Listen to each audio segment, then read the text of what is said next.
So you know that Sargon of Akkad, that Cole Benjamin? I've heard him say a few times that he wanted to do a video on the Peloponnesian War. That is the ancient Greek civil war between Athens and Sparta, as chronicled by the great Thucydides. Now that's right up my alley, that is. Thucydides is my second favourite ancient historian of all times. So I said to Sargon, I says, "Oi Carl, you fancy a conversation about the Peloponnesian War?" And Tacitus. And he was all like, "Sure." So here it is, a rip-roaring roller coaster of a tale. It's got bloody adventure and daring do, murder, intrigue, espionage, massacres, ignominy and glory. It's a doozy, a real doozy.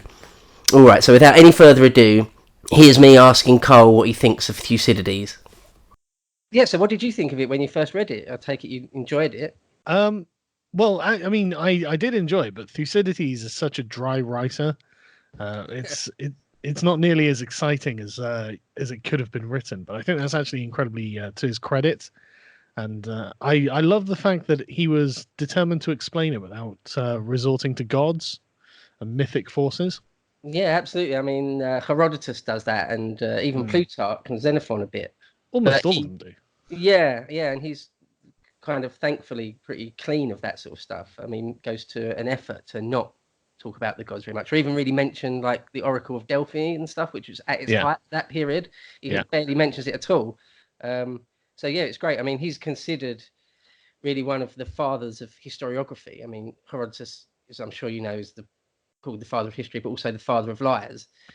See, I always found that description of Herodotus to be uncharitable. Yeah, because he does say that, look, I'm bound to tell you what I was told, but not in every case to believe it. Yeah, and there's loads of little tidbits in Herodotus which are great. There's one where he says he doesn't believe Britain exists. He said he's heard that there's an island up there to the west, to the northwest, but he hasn't actually met anyone who's ever been there, so he doesn't believe it's real. It's very skeptical. I don't believe it's real either. But Thucydides, one of the things about him is that he doesn't really use documents, or he doesn't ever mention that he's using documents, but he does do loads and loads of speeches, putting the words in mouth. Thucydides. Yeah. I mean, they all do it, but he does it quite a lot. To Thucydides' defense, though, it may well be because he was, if not personally present, spoke to people who were present at the events. So in his defense, there probably is at least some... the sort of theme of what was said is probably accurate enough. Especially in Thucydides, probably more than most, because he's talking about the period that he actually lived through. So there's some bits which he was almost certainly there, or he was there, like the siege of Amphipolis, where he was there. So as a historian, there's little bits and bobs where he's saying like a really specific detail, like, I don't know, for example, that men put boards across a muddy ditch and stuff. He saw that, so you can be pretty sure that's real. That's perfect. It's a real nugget of information. It's one of the first times in all of history that we're treated to that.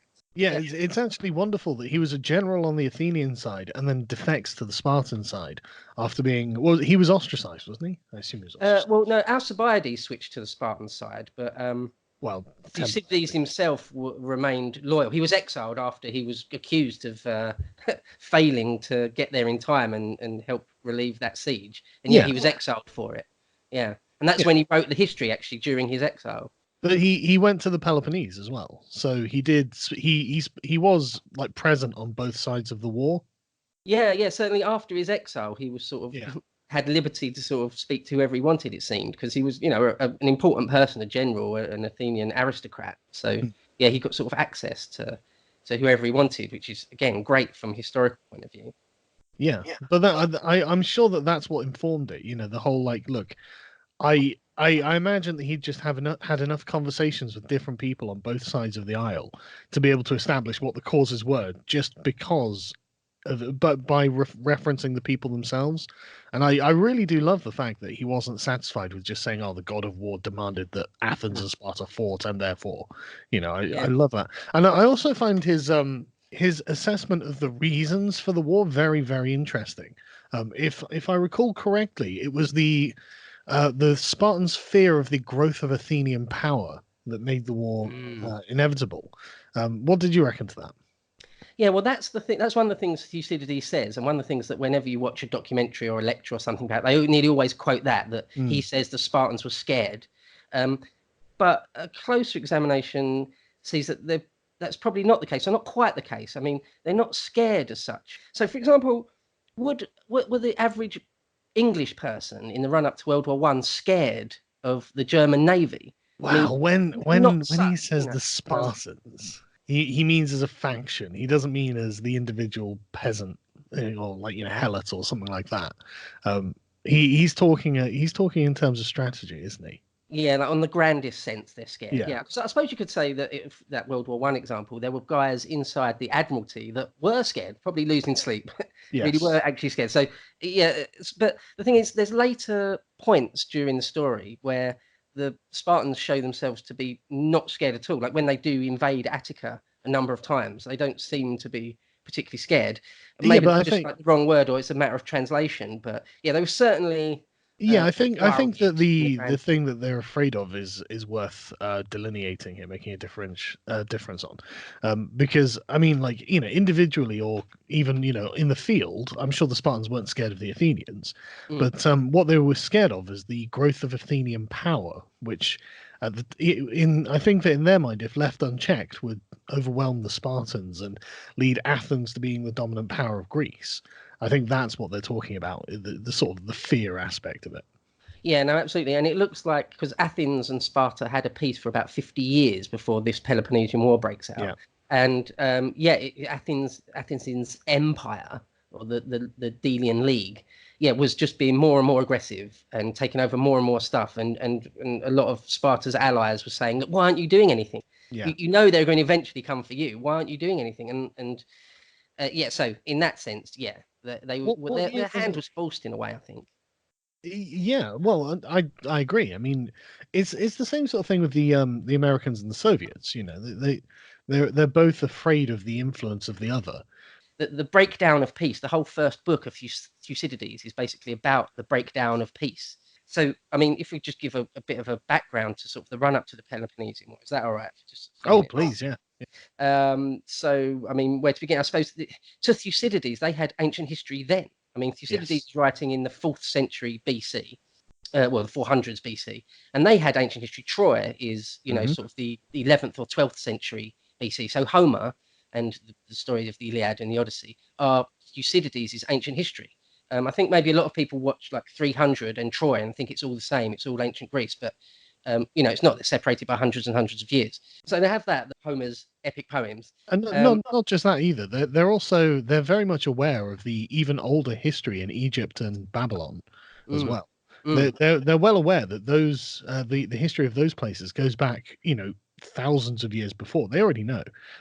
But I mean, it's what we would call mythology, but to them, it was as good as they had for history. Well, that's what I mean. Going back to Herodotus, he talks about all those different things, that sort of Yeah.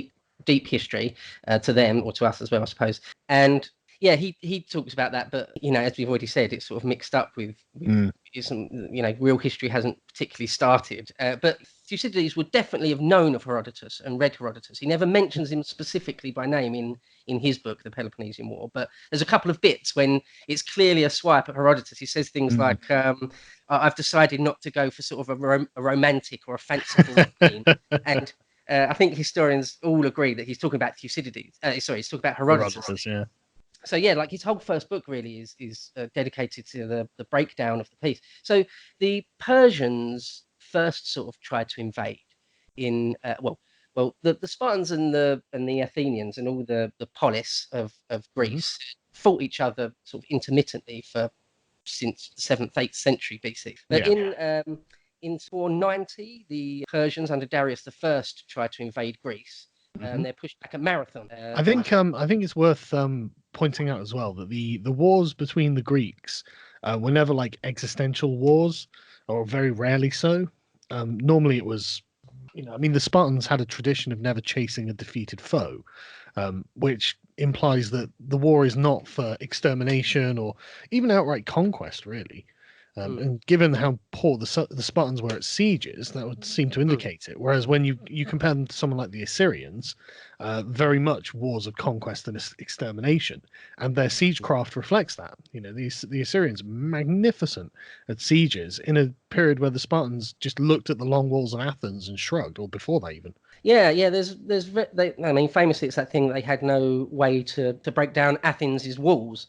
Yeah. Um, Which is ridiculous, really, when you think about it. Because I mean, like, a few hundred years before, the Assyrians had these giant battering rams that literally had massive, like, wall leveling battering rams, and they'd send people up to literally just create a giant ramp up to the city walls, and then give them cover with archers, and then just march over with soldiers. So it's not that the technology didn't exist; it's just the Spartans had no particular interest in it. Yeah, yeah. I mean, there is one. I think it's the siege of Potidaea or Plataea, where they build a massive ramp, or try to anyway. It's actually foiled. But yeah, they say it is a bit odd when they. Is that the one where they bring out a flamethrower weapon? I don't know about that. Which one was that?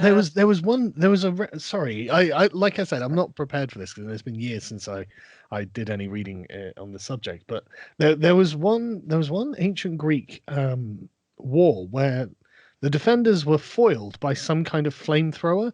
Let me just Google it quickly. Sorry. Okay, sure. Well, I know at the siege of Plataea, where the Thebans and the Spartans are both sort of jointly besieging that place, and they try and build a big sort of ramp of earth. It's like quite a labor-intensive thing. And the Plataeans sort of destroy their own wall on the inside of this ramp and start pulling the soil out to make the ramp lower, and they keep trying to pile it on quicker, and it gets a bit silly actually. The Spartans sort of build a thicker wall so that the Plataeans can't do that. So they dig under it and start pulling the soil out from under it. And sorry, I've just found the one I was talking about. The first flamethrower in history was used by the Boeotians in the Peloponnesian War for the combustion of the Delian walls. Consisted of a scooped-out iron beam, ripped at length and reconnected, that had a bellow at the user's end, and a cauldron which hung with chains at the other, and a bent pipe from an airtight orifice of the beam went down into the cauldron, which contained lit coal, sulfur, and pitch. With the operation of the bellow, enormous flames were created that burned the wooden walls and removed their defenders. Wow. See, I'll put a link in the side chat so you can see it. Yeah, cool. I don't know if that's in Thucydides. I don't remember. No, I don't think it's Thucydides. I think it's a different source. Oh no, it is Thucydides, Volume 4. Oh, right, Book 4 somewhere. Okay. Yeah. Right. Yeah, it's just one of those things that was just tickling the back of my mind.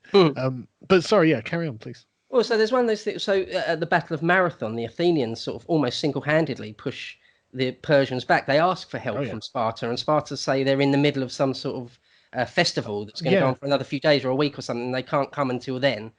So the Athenians decide to meet the Persians pretty much on the beach. Don't they just have like 1,000 Potidaeans or something with them?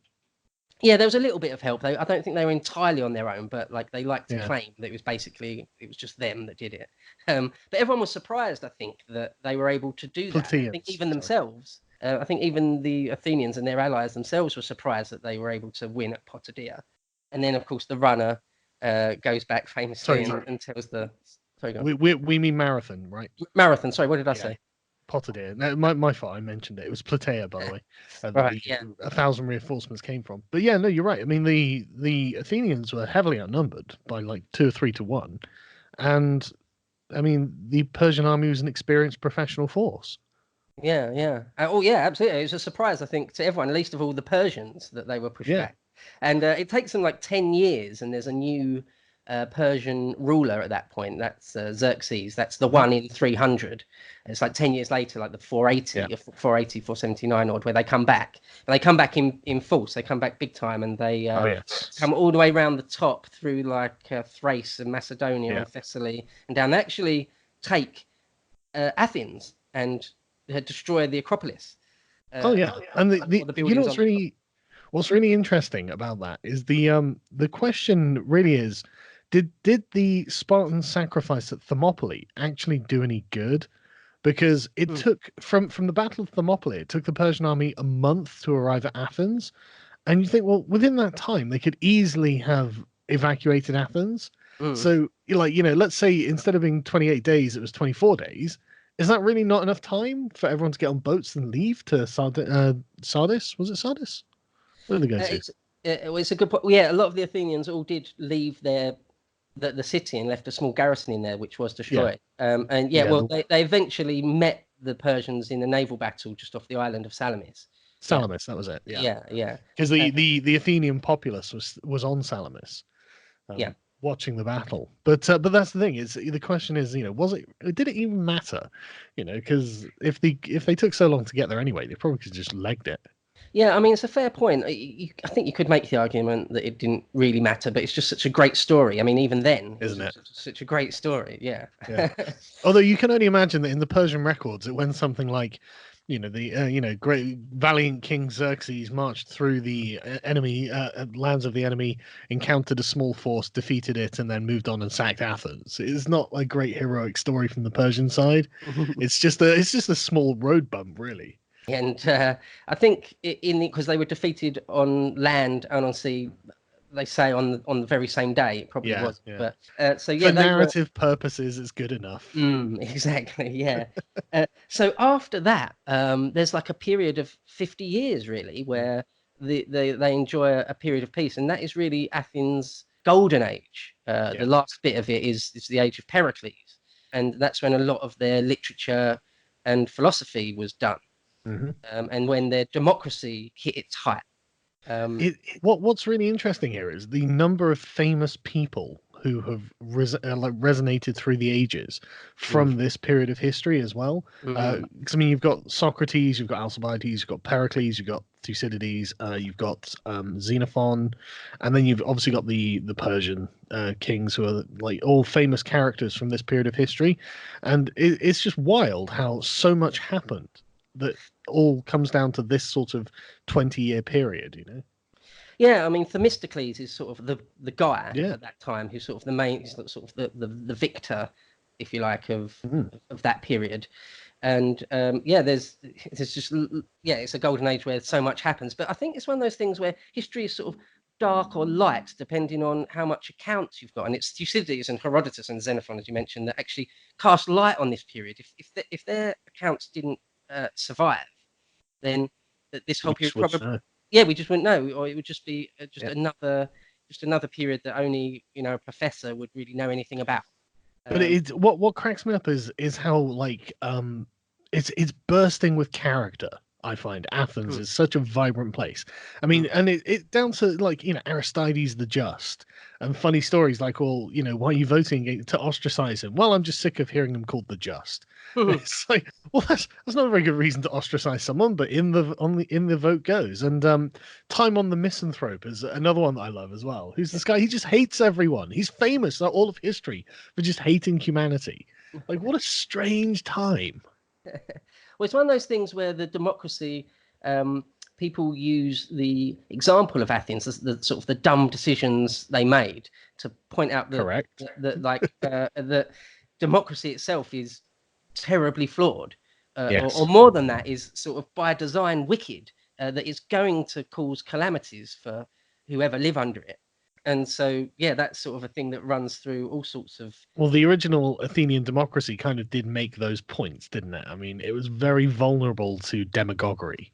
Yeah, absolutely. I mean, so just to jump back a little bit, you've got Solon, who was the one who was made sort of a sole archon and given sort of basically tyrannical powers. Yeah, and he was the one that sort of extended the franchise, if you like, and made their democracy sort of what we might think of it. It's a big democracy. I mean, if every citizen, and it's not everyone, it's quite a level to reach before you're a full citizen of Athens. But at that point, you're allowed to be heard. That's one of the things about the Athenian democracy. It's not necessarily that everyone has a right to vote, but though it is that. But more importantly, it's the right to be heard in the assembly, in the ecclesiastia. So their system of government did change over the years. If many people have looked at it, I mean, even I that have read about it for years now, if you get confused about the exact type of democracy, it's not surprising, because it did sort of morph and change and reform over time, and they had things that weren't democracies before and after. I mean, they had like an oligarchy towards the end of the Peloponnesian War. Oh yeah, the 30 tyrants after the defeat of... Yeah, and at the very end, they got the 30 tyrants at the very end. And, who was it that led the revolution against them? I can't remember the guy's name. Sorry, against who? Which revolution? I know it's Thrasybulus. It was Thrasybulus. Yeah, that he's the guy who restored democracy.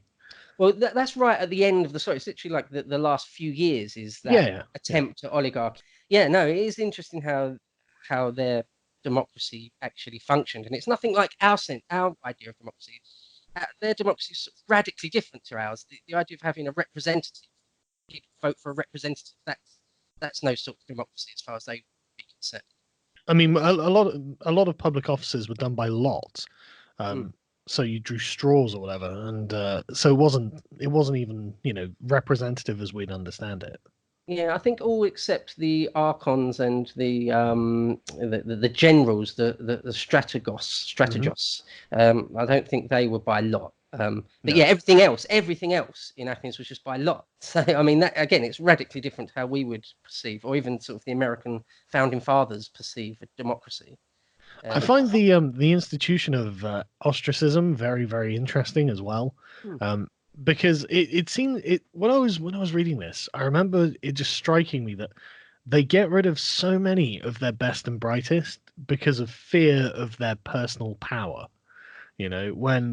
When someone that looks like they're getting too influential, I don't remember the mechanism for calling a vote of ostracism, but so many people got ostracized who were important people, and obviously competent, and then Athens is led into a string of defeats. I mean, he wasn't ostracized at the time, but the invasion of Syracuse, and Sicilian invasion, sorry, expedition, Hmm. is always one of those things that strikes me that if Alcibiades had been left in charge, it probably would have gone a lot better. Yeah, that's definitely one of the things I was just reading Plutarch actually today, that he says explicitly that the Athenians were sort of ruining the day that they got rid of him just before that expedition, because he may well have made it a success, or possibly. Yeah, I love the way that Plutarch frames it as well. Something like Alcibiades, who was ever the spur to action, and then what was the other guy's name? What, an What was the Athenian? old? No, yeah, the old conservative Athenian who opposed Alcibiades on the expedition and had to go with him anyway. Demosthenes? No, no, Nicias? Nicias, that's it. Yes, Nicias. yeah, Nicias was like an older conservative man who did not want to invade Sicily. He thought it was a bad idea, and so he was forced to go along with it. And then he was left in charge of it, and it was like, well, it wasn't his idea. He didn't think it was a wise idea, and it failed. Is this a coincidence? Yeah, and he ultimately dies. Yeah, He's yeah, eventually executed. Yeah, because in the middle of the Peloponnesian War, which is like 27, 28 odd years long, there's a big thing. It's like 6 years. That's the Peace of Nicias. Yes. So That Alcibiades was desperately jealous of. yeah, and basically Alcibiades brought it to an end. So He did. when they're arguing with each other in the assembly Yeah. on the Pnyx, it's sort of those two go head to head. And yeah, because Alcibiades is apparently really handsome and charismatic, everyone just goes along with him. He apparently is a fantastic orator, and I love the way that the discussion goes as well. Nicias is just going through all of his arguments, and eventually is exasperated and just goes, "Well, we wouldn't be able to send, I don't know, however many, 50 boats. We'd have to send 100 boats." And Alcibiades goes, "Good idea," and everyone cheers, and it's decided. And it's like, "Oh, son of a bitch!" Yeah, that backfired on him quite badly. Yeah. Yeah. I love it. So after the sort of 50 years of peace that they enjoyed, it's quite good actually. You mentioned the Americans and the Russians, because there is it's a Cold War. Thucydides is taken seriously by classicists and ancient historians, but also by people that do international relations and diplomacy and war studies and things like that, because, well, it's much the same in a playground in ancient Greece and in the UN today. It's sort of the same psychologies are going on, same sort of behavioral psychology you can see. And that's why some of the passages that Thucydides write could just completely be taken today or in the 20th century or at any point really, and completely make sense.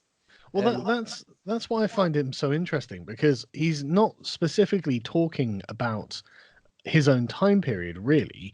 If you were to look at it in the sort of broad view, he's talking about human nature and certain natural innate responses that people have to observing the balance of power. This is why I'm particularly wary of the idea of the European Union attempting to become a superpower, because even though the Spartans and the Athenians were on the same side regarding the Persians, when the Persians were out of the picture and the Spartans, who the hegemons, were looking at the Athenians growing their power, all they could see was, well, hang on, they're going to overthrow us.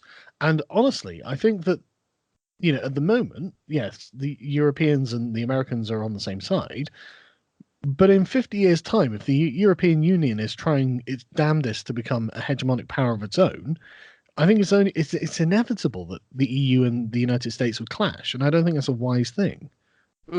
Yeah, no, sure. I mean, absolutely. There's big power blocks. Obviously, in the Cold War, the Americans and the Soviets, but now it could be the Americans and the Chinese, or the Americans and Yeah. the EU. I mean, but there's a few periods of sort of basically Cold War. The run up to the actual Peloponnesian War itself being formally declared, the Peace of Nicaea in the middle, which is really a Cold War. They're both still doing Oh yeah. a lot of things to each other, or getting their allies to do things to each other. So yeah, a lot of it you can absolutely would help in understanding sort of the psychology of modern war.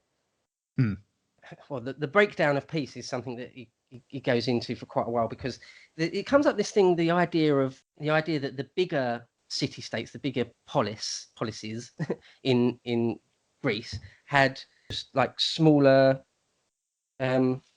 colonies. They had smaller colonies, and these colonies would have sometimes really quite divergent relationships with their mother states. Sometimes they were completely their bitch. Are you talking about Corinth and Corcyra? Well, that's the one we're getting onto, yeah. Yeah, But yeah. I was just going to say that there are all sorts of different relationships. So some they just accept their magistrates directly from the mother city, and others sort of value their independence a fair bit. And even some colonies end up making colonies of their own and things like that. But yeah, getting on to Corcyra. So Corcyra is before we move on, I think there is an expected deference to the mother city from the colony. There is a kind of social relationship between the colony and the mother city. And what was it called? Taras, Tarentum. Is it Tarentum? Sorry, the one Spartan colony. Oh, I can't remember. Yeah, but they famously hardly had any, did they? They didn't really go in. Yeah, I know they had one, and I think it was quite a long way. It was across the sea, wasn't it? Yeah, it was Taras. Tarentum. Yeah. Right, but the Athenians sort of went mad and sort of, gobbled up all the most of the islands in the Aegean and all sorts of things. And Corcyra's up on the west coast, a fair way away from Athens, really. And they were a colony of Corinth, I think, weren't they? I think it was Corinth, yeah. And anyway, they've got a colony of their own, a little place called Epidamnus. Yeah, and Epidamnus revolt from Corcyra. Corcyra are not best pleased with that and do what they need to take it back. And that's sort of one of the touch points, one of the things that Thucydides says sort of starts sort of the run up to a real hot war happening between all these big states, because there's the big two, obviously Athens and Sparta are sort of undisputedly the most powerful, the most influential, and then you've got sort of a second tier, and there's sort of Thebes and Argos and Corinth are in there, and then there's lots and lots and lots of others, hundreds of other smaller ones. There's loads. There's Potidaea, Pylos. Yeah, most of them are fairly insignificant though. Yeah, I mean Athens and Corinth sort of square off over Potidaea. And in the end, people start going to Sparta and saying, as I said earlier, look, something's got to be done. Athens are taking the piss, basically. Yeah. And it's going, and there's a whole bit in Thucydides, the debate at Sparta, and all these different delegates come to Sparta, including the Athenians, and sort of put their case. And so the Spartans have two kings, but the main one they have is Archidamus. They call it the Archidamian War. This first. Yeah, and he's quite conservative. He's actually criticised a bit for it because he doesn't just jump straight in. There's a big party in Athens saying, let's do it. Let's go to war immediately. Let's go. And he's like, no, let's, we don't want to break the treaty unnecessarily. Let's put it to arbitration and let's see. I think it's worth pausing on that for a second, because it's amazing given the warlike reputation of the Spartans, it's amazing how difficult it is to actually get them to go to war. Because this is something that's characteristic of the Spartans, is they're not hasty to start engaging in wars, which is quite surprising, really. But I suppose that when you've got a particularly limited number of citizens that the Spartans had, then maybe that's a factor. I mean, that's always one of the reasons I always thought they probably weren't fans of sieges, is because a siege is a good way of bleeding manpower. So I suppose when your citizens are precious. Yeah, I mean, they are really conservative about going to war. It's a surprising thing. Athens are sort of the opposite. They're ready. They're like chomping at the bit. Constantly, Yeah. constantly, recklessly. Like, but no, I think the best way to describe Athens is fundamentally a reckless nation. I mean, like the expedition into Egypt that ends with them all Mm. dying on an island after getting beaten up by the Persians. If you look at it, if you look back at it, you like think, well, come on, this was probably going to happen. You know, it's very enterprising and exciting, and you can see how it would, be an adventure and something heroic to do, but it probably wasn't going to work. Yeah, the expedition to Egypt. Yes. Yeah, that's a really interesting bit. It's really surprising, really, that they're that sort of aggressive. Yeah. I would say.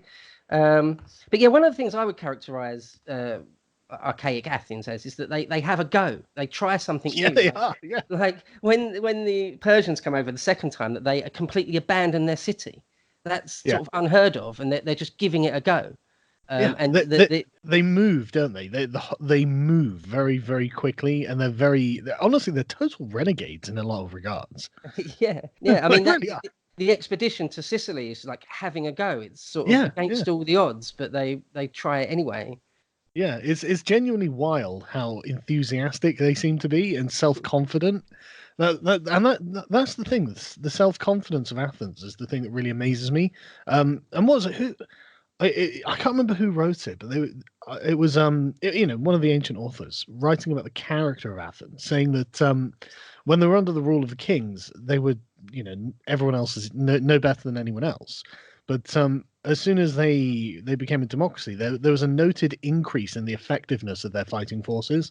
They found, because the opinion of the writer at the time was that the men thought they were fighting for themselves, and Yeah, so they had all the reason to win, you're rather than invested in it. Yeah. precisely, yeah. And so the Athenian fighting forces became the actual military force became more effective just by dint of esprit de corps and sort of the increase in morale, which I think is a fascinating thing. I think it's really impressive, and I think it accounts for all of the sort of bolshiness of Athens as a state. The fact that they're prepared to get out there and do ridiculous things that get loads of people killed. Yeah. I mean, I think they had a great esprit de corps. All these policies did. I was listening to one of the main professors on it, Donald Kagan, just the other I've day. listened to all his lectures on it. They're good, aren't they? The Yale ones. Yes, yeah, they're fabulous. And he was saying how, not exactly, not completely, but most people in Athens, even though it's tens of thousands, like they're mostly related in some way, in some distant way. And that's the same in all the most of the policies in Greece. So so you're really invested. This city is me. It is us. Their identity was very, very strong. Yes. And so to actually also maybe be picked by lot to be a magistrate for it, you would be really invested in it, wouldn't you? You would actually be much more likely to be prepared to fight and die for it. This is why ostracism is such a cruel punishment, though, isn't it? Because it really is. You separate you from all your family ties and whatnot. Yeah. So how that worked was that there was a vote at the beginning of every year, and it needed thousands of people to okay it, and they would, and if they had, I can't remember what it was, say like 5,000. If 5,000 all vote that there should be an ostracism, not who it would be or anything yet, then they go on and have an ostracism and vote for who it would be. And if it doesn't reach that limit, then they just don't have any ostracism that year. And then if you are voted out, if you are ostracized, you have to basically live in exile for 10 years, I think it was. But after that period, you come back as if nothing had happened. You get all your states back, and it's wild, isn't it? It is a weird one, and obviously it was used as a tool to just get rid of people that they feared were becoming a tyrant. Yeah, that was entirely it. It was this person has become too influential and powerful. Is that okay? But people usually become influential and powerful through competence. So what you're saying is anyone who's too competent has to leave. And I honestly, I mean, obviously I can't prove any of this, but I really do think that was one of the main contributors to Athens' downfall in the end. That they ostracized their best people. Yeah. Yeah, I mean, it's certainly an element, I would say. It's not optimal, is it? And like you said, there was a guy who just started voting for someone because he was fed up of hearing how good he was. So he was voting for just on the strength of that. Yeah, some illiterate farmer who's just come in from the countryside because day of the vote, and he's just like, yeah, I'm just sick of this guy's name. It's like, oh god, what a And I think there's evidence that certain tiles, you voted with tiles, like a black or a white yeah. tile, and that some of them, we put a name on it, and some of them was sort of being mass produced. Oh yeah, and So handed out before they go into the voting booths. Here's one to ostracize Aristides the Just because you're sick of his name. Here you go. yeah, yeah. So with the run up to sort of the beginning of the hot war, Sparta really agonizes over it basically for a while, and like they have a congress and decide eventually they have to declare war because Athens had an entente or some sort of treaty with Argos, and that was sort of inside the Peloponnese more or less. So that was really like a line in the sand. They've got to do something about it at that point, really. So the leader of Athens is Pericles at that point, and he's already been the leader. So his role was just it was a strategist.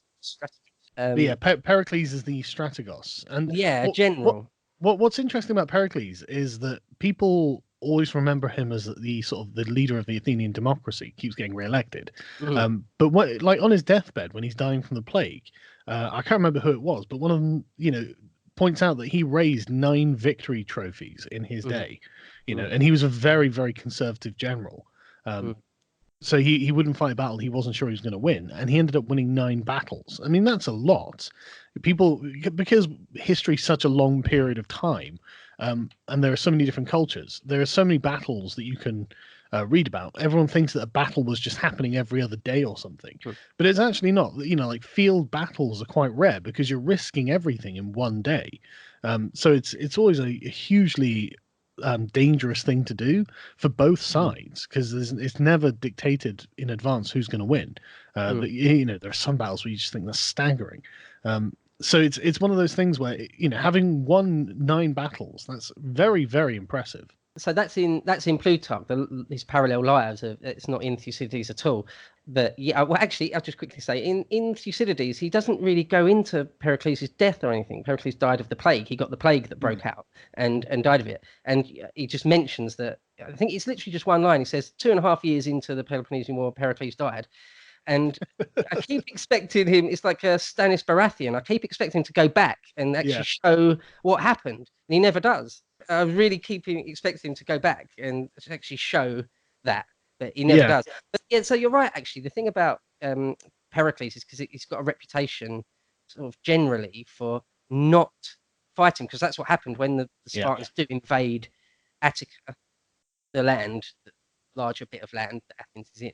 They don't fight them; they stay behind their walls. And Pericles has come in for a lot of criticism, even at the time, for being that's cowardly, that's not in the tradition of sort of the Homeric hero. A real man wouldn't refuse a battle, but it actually was a great strategy if they'd stuck to it. Well, like it speaks to a very fine understanding of the nature of the war that he's in the middle of. He knows that the Spartans just can't do anything about the walls, so why do anything about the Spartans? Yeah, but you're right that he was that he'd been basically the leader of the state for ages, 20 odd years or something. And he'd been a general pretty much, I think, that whole time. And there might have been a small time in the middle when he wasn't.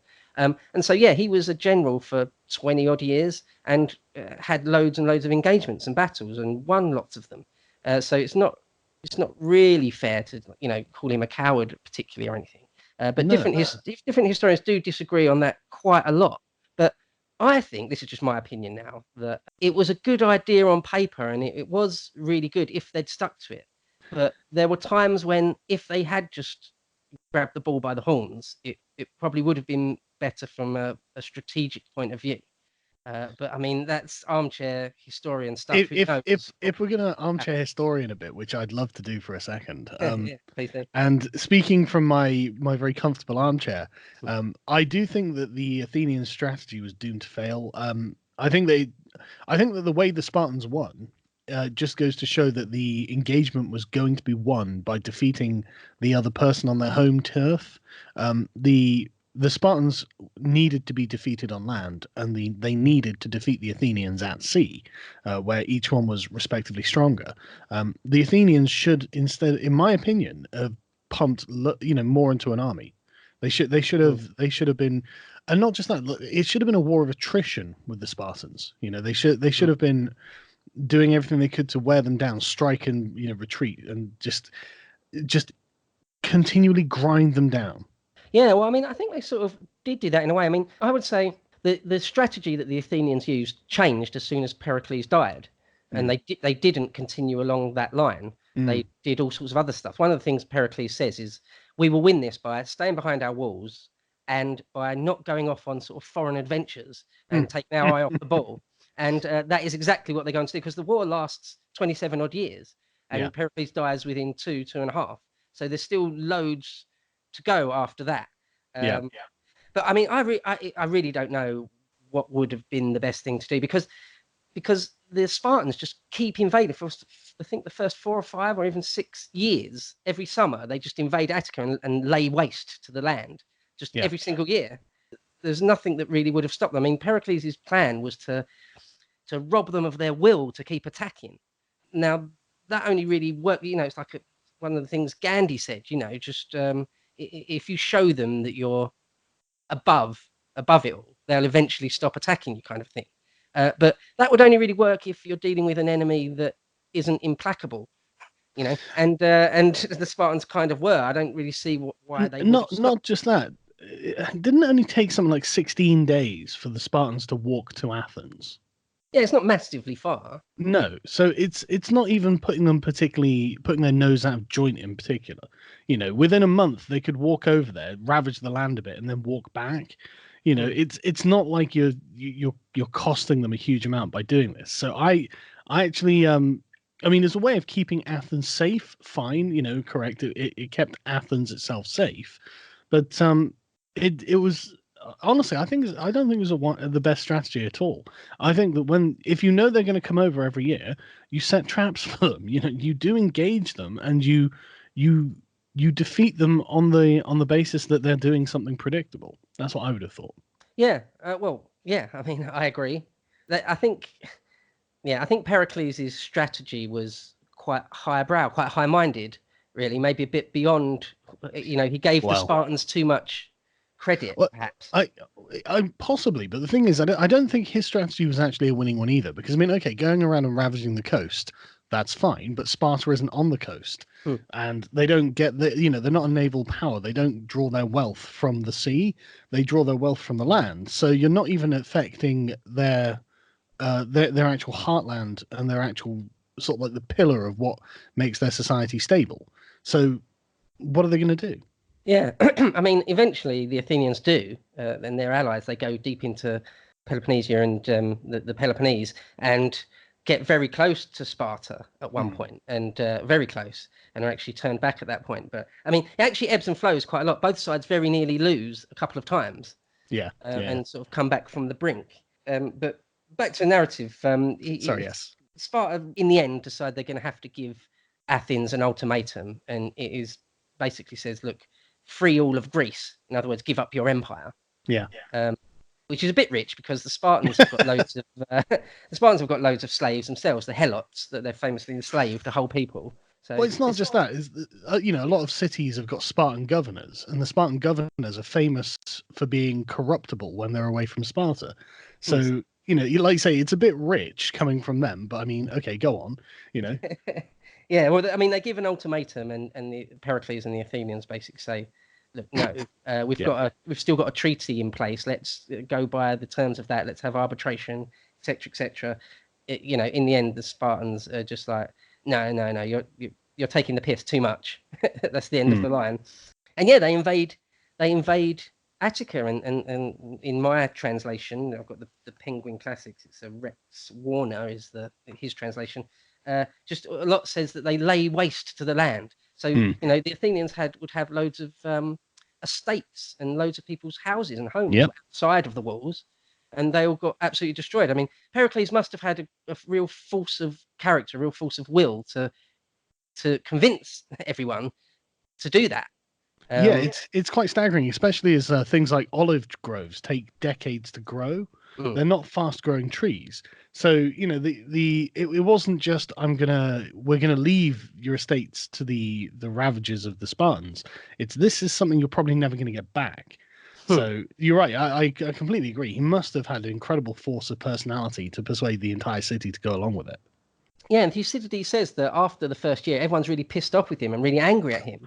Understandably so. And he just yeah, and it seems They're he just burning our doesn't. stuff, Pericles. They're burning it again. Sorry. And he just does another speech or two, and they sort of come round and like, okay, let's keep going with this anyway.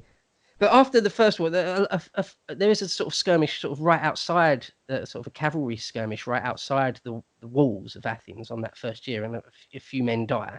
And as you say, the Spartans didn't. I mean, Thucydides does say a couple of times that they bring up siege engines, and doesn't really describe what they are, apart from once when he mentions basically it's like a battering ram because someone dropped something heavy off their walls directly above it and broke it in half. So it's basically some sort of battering ram. So it seems like the Spartans do have siege engines, but they're just crap and basically ineffectual. And as you say, nothing like so the Assyrians may have had much earlier. But yeah, a few men die, a few Athenians die in that sort of skirmish. And this brings us up to one of the set pieces in Thucydides where Pericles gives a funeral oration.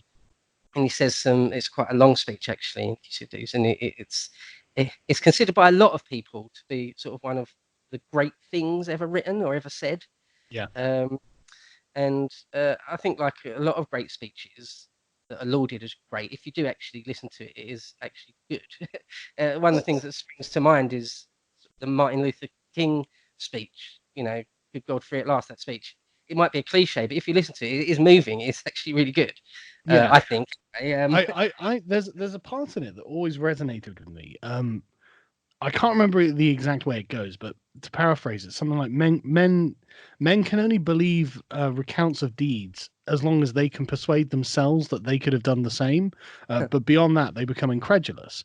And essentially what he's saying is, look, you know, these might be heroic feats, and you might be doubting them, but that's probably down to the fact that you don't believe you could have done it yourself.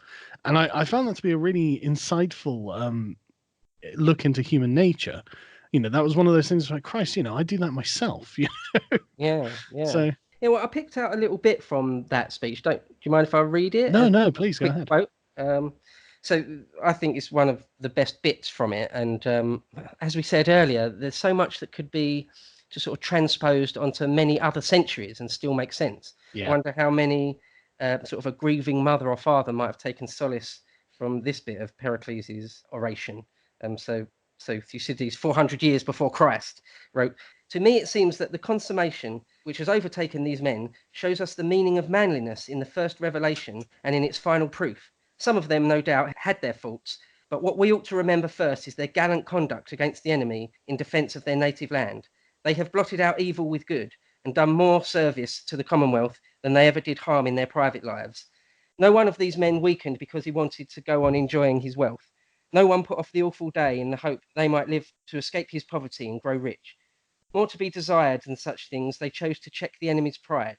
This to them was a risk most glorious, and they accepted it, willing to strike down the enemy and relinquish everything else. As for success or failure, they left that in the doubtful hands of hope. And when the reality of battle was before their faces, they put their trust in their own selves. In the fighting, they thought it more honourable to stand their ground and suffer death than to give in and save their lives. So they fled from the reproaches of men, biding with life and limb the brunt of battle, and in a small moment of time, the climax of their lives, a culmination of glory, not of fear, was swept away from us." End quote. And I just wondered, isn't it? that's something, yeah, that could be said about. First thing that springs to mind is World War One era stuff. That could well, any war actually, really. I find it interesting that it's framed in the narrative of checking the pride of the enemy as if it's personal. You know, I find that very, very interesting. And people forget that in previous eras, wars were fought over honor. You know, wars were fought for perception, and that's pretty wild, really. Yeah, Thucydides says something like, there's I can't remember exactly, but he says something like, there's only 3 reasons why you go to war. One is like fear, one is just like self-interest, and one is honor. Yeah. And the people that haven't really got any other good reason to go to war, if their honor is offended, will go to war. There are loads of examples of it, actually. You know, where it's someone insulted someone else, and now there has to be a war. So okay. Yeah. You know, I suppose Helen of Troy is a classic example. Yeah. Of that, really. Yeah, what did the Trojans do? You know, it was all Paris's fault. Blame him. So I looked up the oration, and I don't know what translation this is, but the bit I was thinking of was the friend of the dead who knows the facts is likely to think that the words of the speaker fall short of his knowledge and of his wishes. Another who is not so well informed, when he hears anything which surpasses his own powers, will be envious and will suspect exaggeration. I find that really interesting. Yeah, there's a lot of good stuff that Pericles says. I mean, I think that Thucydides must have heard him personally. You know, Possibly, he's the right age and everything. So Yep. I think there's no real reason why he wouldn't have potentially heard that oration himself. Yes. Which is another thing that makes it so great. You know, when Herodotus puts words in the mouth of, you know, Cyrus the Great or something, he couldn't possibly have known. Or when Plutarch puts words in the mouth of people at Pericles' deathbed, you know, because Plutarch's writing in like the 100, 120 AD. Yeah, he's like 300 years afterwards. So it would literally like, it'd be like me saying Napoleon said this. You know? Exactly. Yeah, exactly. But no, I think it's entirely possible that Thucydides was there, because I mean, this was long before the Battle of Amphipoli. So yeah, absolutely, long before, years before. Yeah. And the next main thing probably that happens is the plague breaks out. Yes. Some people said that the Spartans threw dead bodies over the walls, some sort of early biological warfare. But I think it was just that when you cram loads of people in, because when they all came in from Attica, apparently Athens was massively cramped. There just literally wasn't enough room. Everyone was sleeping in the temples and in the streets and things. And when you have that, well, you've got. I mean, you had something like 250,000 people in all of Attica suddenly crammed into a few square miles. So it was pretty inevitable that was going to happen. It doesn't require the Spartans to intervene in any way for us to expect a plague to break out in something like this. Yeah, because of course they would have had no real concept of, you know, sanitation, the germ theory of disease. Yeah, they had no concept that would have caused, you know, a miasma of disease in any way. And some said it came in through the ships, you know, because they had Athens itself was surrounded by walls. Then they had two long walls, in quotes, long walls down to Piraeus, the harbour, and that's surrounded by walls. And they think maybe the plague came in on a boat. But whatever happened, a plague breaks out, and it's really quite a bad one. There's a few long descriptions in Thucydides about, you know, how bad it is, you know, the pustules and just it's really gross, really gross, and it looks like and what was it? There was just no end to the suffering, basically. And something like 30,000 people died. So loads. Like the Black Death, it's a massive percentage. And one of the things I find really interesting was that he would say that when people realised, like as soon as you realised you had got the plague, you still had at least 3 or 4 days, if not a week or 10 days to live. But you were, you know, it's almost certainly, but not certainly, but almost certainly a death sentence. And when people realised they'd contracted the plague, they just fall into like a stupor and just stop trying, stop doing anything. And it's like one of the most pathetic things to see, apparently. And basically society breaks down. Everyone starts raping and stealing, and there's no law at all for a while, apparently. And it's one of those things where you just have to think, would it have been better to have done this, or would it have been better to have gone out and fought the Spartans? Yeah. You know? Yeah. And Thucydides himself famously says, it's just one line, but everyone mentions it whenever you watch something about Thucydides, that he himself caught the plague, but survived. One of the very, very few who survived. Which is why he knew how bad it was. Yeah. And he says as well, if you get the plague and survive, you won't die. If you get it again, you could still get it again, but it won't be as bad. And you won't die from it. And the people that have got the plague and survived, everyone else looks at them with like some sort of awe, like there's something special about you that you've managed to survive, and that, you know, you won't be touched by it. And so, and also people in that situation, including Thucydides himself, have like this incredible relief that not only have they survived the plague the one time, but, you know, it almost certainly won't carry them off at all. And so it's just like this incredible relief, like you've got a second chance at life. You know, I've never been in a situation where I nearly died, so I've never really experienced that. But especially not one so unpleasant, because wasn't it like under the armpits and stuff like this, where you have these huge pustules and boils and whatnot. It's like, oh God. Yeah, well, he says like, oh, what is it, like your fingernails fall out and just all sorts of things, and you're sick, you're terribly sick, And he said the only thing that you don't get is you don't look pale and pasty. You actually look sort of flushed and red. But other than that, it's just anything you could think of. Just like you get diarrhea as well, and it's terrible. Yeah. But yeah, in the end, well, what not in the end? If you see Pericles and his sons die of the plague, but the war carries on. There's finally the fall of Potidaea, which is a siege that's gone on for a long time, and then the siege of Plataea, which is I mentioned that story with the digging, the counter digging of their big earthen ramp to try and get over the walls. But then there's a bit where he mentions, because I'd like to say at this point that this becomes basically a world war or an ancient Greek world war. Yeah.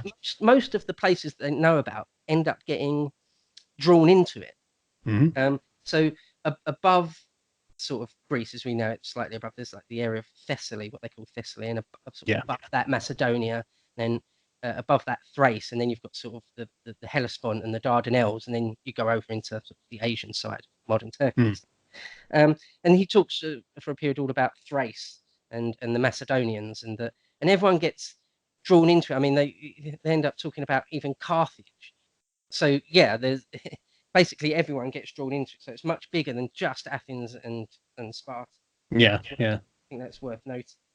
And not only that, people have to remember that Persian gold is definitely coming into Greece when the Persians feel it appropriate. Towards the end of the war, for example, the Persians start giving the Spartans money that they spend on sailors' pay, and they end up just basically poaching all of the mercenary sailors because they can pay them more. Yeah, well, that's the thing. By the end, or well, even by the beginning, but certainly by the end, Athens's army or navy rather is mercenaries. So they will just go for whoever pays them the most. And that's exactly what they do at the very end. It's like Lysander is the Spartan sort of naval commander, who ends up winning it all. Yeah, with the help of Persian money. No, absolutely. There's a bit where, I mean, as I mentioned, the Athenians, the sort of sphere of influence is really the Aegean and things mainly to the east of them. And there's lots of islands around there, like Samos and Delos and stuff. One of the bigger ones is Lesbos. And they hold out. And so the Athenians sort of do quite a large scale siege. The big city there is Mytilene. And so they do, there's like a big sort of set piece again in Thucydides, all about that. And we mentioned before, like the psychology of it, or the behavioral psychology of stuff. This is one of the bits where I think this definitely comes in. I mean, what do you do with an enemy that is, guilty of being your enemy, of being aggressive against you? An enemy that's guilty of being an enemy. Good question. I mean, they're not. It's not trumped up charges. They are guilty of something. What do you do with them? Do you have to make an example of them, or are you lenient, hoping that will help things going forward, or not? But there's a bit where basically Athens go down to a little island and say, look, you've got to surrender to us. You've got to Melos, do you mean? Melos, yeah. The Melian dialogue. The Melian dialogues, exactly. Yeah, it's the only bit in Thucydides where it really is like a dialogue, like a back and forth. I think it's the only time in it when they actually do that. But it's incredibly harsh as well, because effectively what it boils down to is just, we're strong enough and you're not. Yeah, exactly. Might is right. It's incredibly cruel. Yeah, I mean, the quote from it is that the Athenians say to them, the strong do what they can and the weak suffer what they must. Yeah, exactly it. Yeah. And so I've heard, more modern people say sort of realpolitik, or like political realists say that this is just like naked power, that because Athens say, look, don't worry about what's right and wrong or morality or anything. You just need to submit to us. Yeah, it's as simple as that. And they don't. They sort of, in the end, they say, look, for our own honor, you would hold us in contempt if we didn't even try to not be enslaved by you. And anyway, in the end, the Athenians do just smash them in and kill every single man and enslave the women and children. Yeah, so it's really harsh. Yeah, and it's because they were Spartan allies. Was it? They weren't actually a colony of Sparta, were they? They were just allies. Yeah, they were trying to remain neutral. That was the thing. But yeah, they did have, if they had any sort of allegiance, it would be to Sparta. But no, their whole deal was that they were trying to remain neutral. And Athens would just basically said, no, you can't do that. And it puts me in mind of, again, sort of a Cold War thing, where in the sort of the 50s or 60s, the Soviets and the Americans went around the world really saying to nearly every country, one way or another, look, if you're not with us, you're against us, and maybe we can give you some military aid or money or something, and just be in our camp. Yeah. It's very totalizing, isn't it? Yeah. And it is, you're either with us or you're against us. And the thing is, that's one of the cruelest things that the Athenians did, is the massacre of Milos. It's just horrific, really, totally unjustified. And the Athenians literally justify it by, like, their only justification is, we can, so get used to it. And it's like, god damn, man, that's cruel. Yeah, it is, like I say, it's just sort of the naked exercise of power, really. Yeah, isn't it? It's about this time in the war that Corcyra basically have a civil war. There's like a faction within Corcyra, that sort of a popular faction, and they have basically a civil war. And it's at this point, really, in Thucydides, that I feel that you first get the impression, although it must have been the case already, but you first really get the impression that it's a really brutal civil war, sort of all over the place, not just in that one town that he happens to be mentioning at that point. And civil wars can get really dark, fathers killing sons and things. And I think it's important to make it clear as well that the whole tenor of the war between Athens and Sparta was also ideological.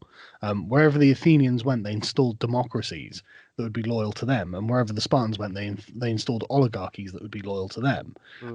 So and these are two very different ways of viewing the world, and most like ancient noble authors were obviously against democracy. So it definitely had an ideological dimension in that regard.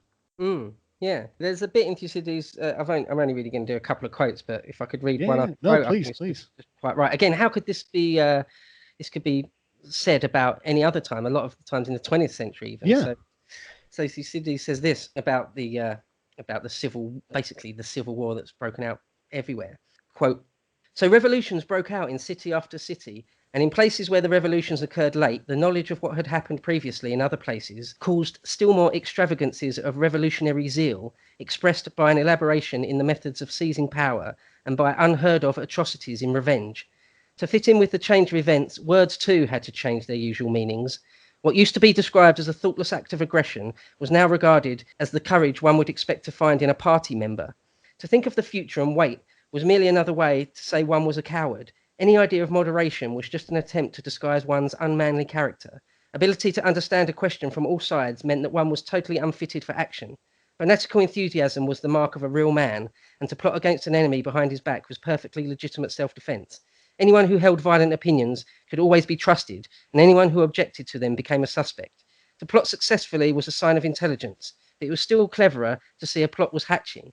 If one attempted to provide against having to do either, one was disrupting the unity of the party and acting out of fear of the opposition. In short, it was equally praiseworthy to get one's blow in first against someone who was going to do wrong, and to denounce someone who had no intention of doing any wrong at all." End quote. That is really interesting, isn't it? This is, again, it's ideological, man. Yeah, I mean, it could be sort of the Maoist era or something, where words change their meanings. And and it sounds like any of the 20th century totalitarian regimes, like purging from within their own parties, or any revolution, really. Let's be honest. Yeah, the one other thing I'd say, he says, quote, "As the result of these revolutions, there was a general deterioration of character throughout the Greek world. The simple way of looking at things, which is so much the mark of a noble nature, was regarded as a ridiculous quality and soon ceased to exist." End quote. It's very interesting.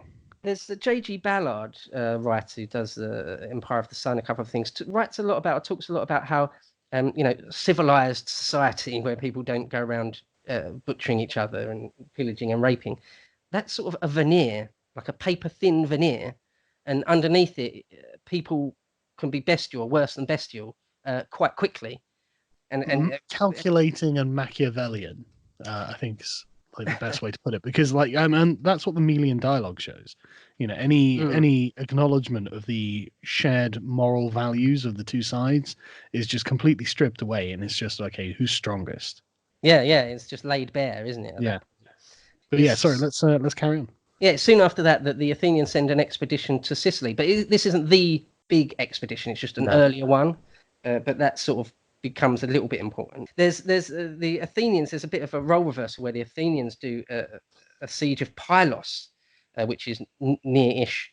Yeah. So it's just off the Peloponnese, a little island, and they win, and they take lots of Spartan prisoners, which is not really heard of. The Spartans didn't usually allow that or anything, and it becomes a bit of a sticking point. The Spartans kind of want to get revenge for that, or want to get them back in any way they can. Tremendously humiliating.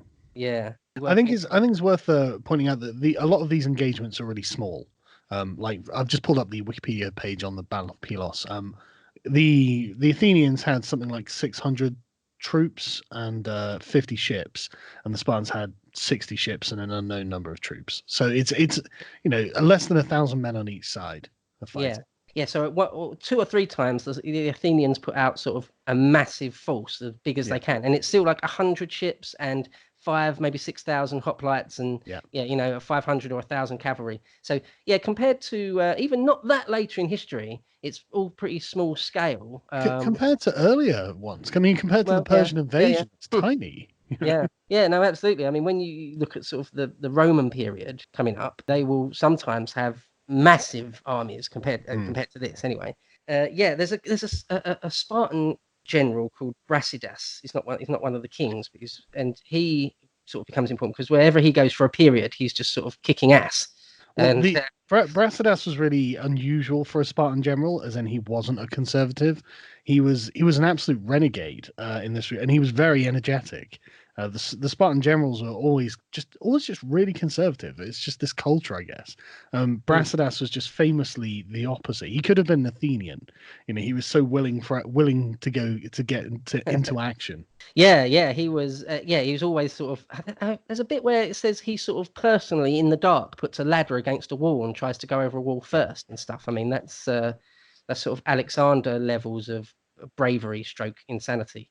Yes, but there are quite a lot of these commanders who, I mean, maybe it's all just talk, but who are, right in the thick of it at the best of times. Yeah, let's say we're still in the age where like Homer was considered, like the gold standards, the heroes in Homer, where you get stuck in. It doesn't matter if you're the king. If you don't get stuck in, then that's a real problem. The question is, why aren't you getting stuck in?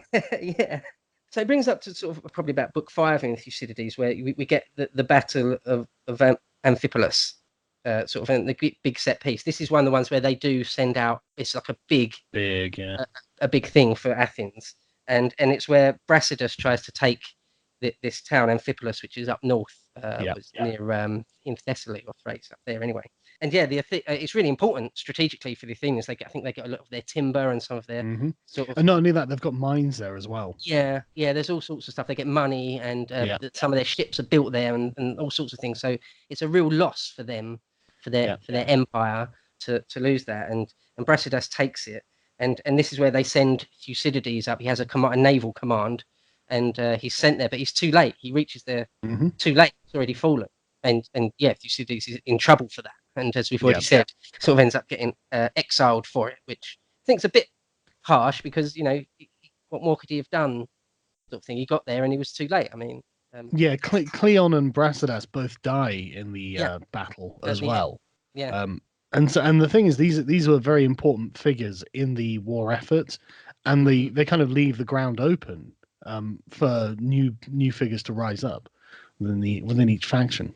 Yeah, so we haven't really mentioned Cleon, but he is one of the main people in Athens after Pericles dies. But and Cleon and Brasidas were both sort of the most hawkish.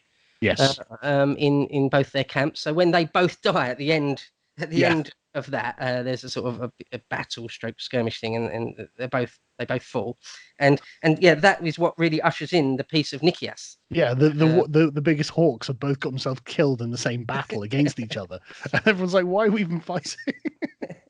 And so both sides are kind of a bit exhausted by this point, because it's been a fair few years that they've been at war now, and both sides strategically realised that they have to take a breather. But again, as we've already said, it's really just a Cold War. Within a few, well, as it's announced, they still just quickly take a town or two each on both sides and say, "Oh, we've already started this siege, so we'll finish that one." Yeah, they get their allies to do stuff against each other.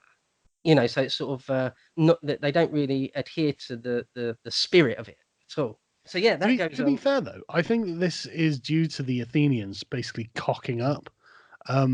The Athenians lost Amphipoli and they lost Delium as well. And so they'd suffered quite serious reverses. But again, it's amazing that the Spartans didn't just want to push this. I mean, I suppose it's because of the death of Brasidas, but the Athenians keep they keep losing big battles. Like the Battle of Delium was, I mean, that like the Battle of Amphipoli, there were about 2,000 to 3,000 people on each side, but at Delium there's something like 15,000 Athenians and like 20,000 Spartans and allies. So it's these were like the scale of these battles were genuinely huge, and there's something about the Battle of Delium that I find really endearing.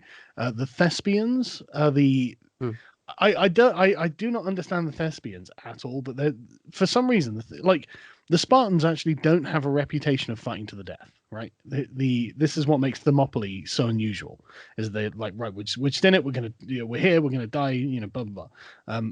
But the Thespians actually do have a reputation for fighting to the death, which is really strange because Thespiae is like a small city. They can only field like 600 hoplites. It's a really tiny place. But I'm sure there are like at least 2 or 3 accounts of the Thespians just deciding that they're going to die on the spot for the crack. I don't even know why. Like, just because we said we're going to. And at the Battle of Delium, because most of the time when you're getting pushed back, it's effectively by consent. You retreat rather than getting routed.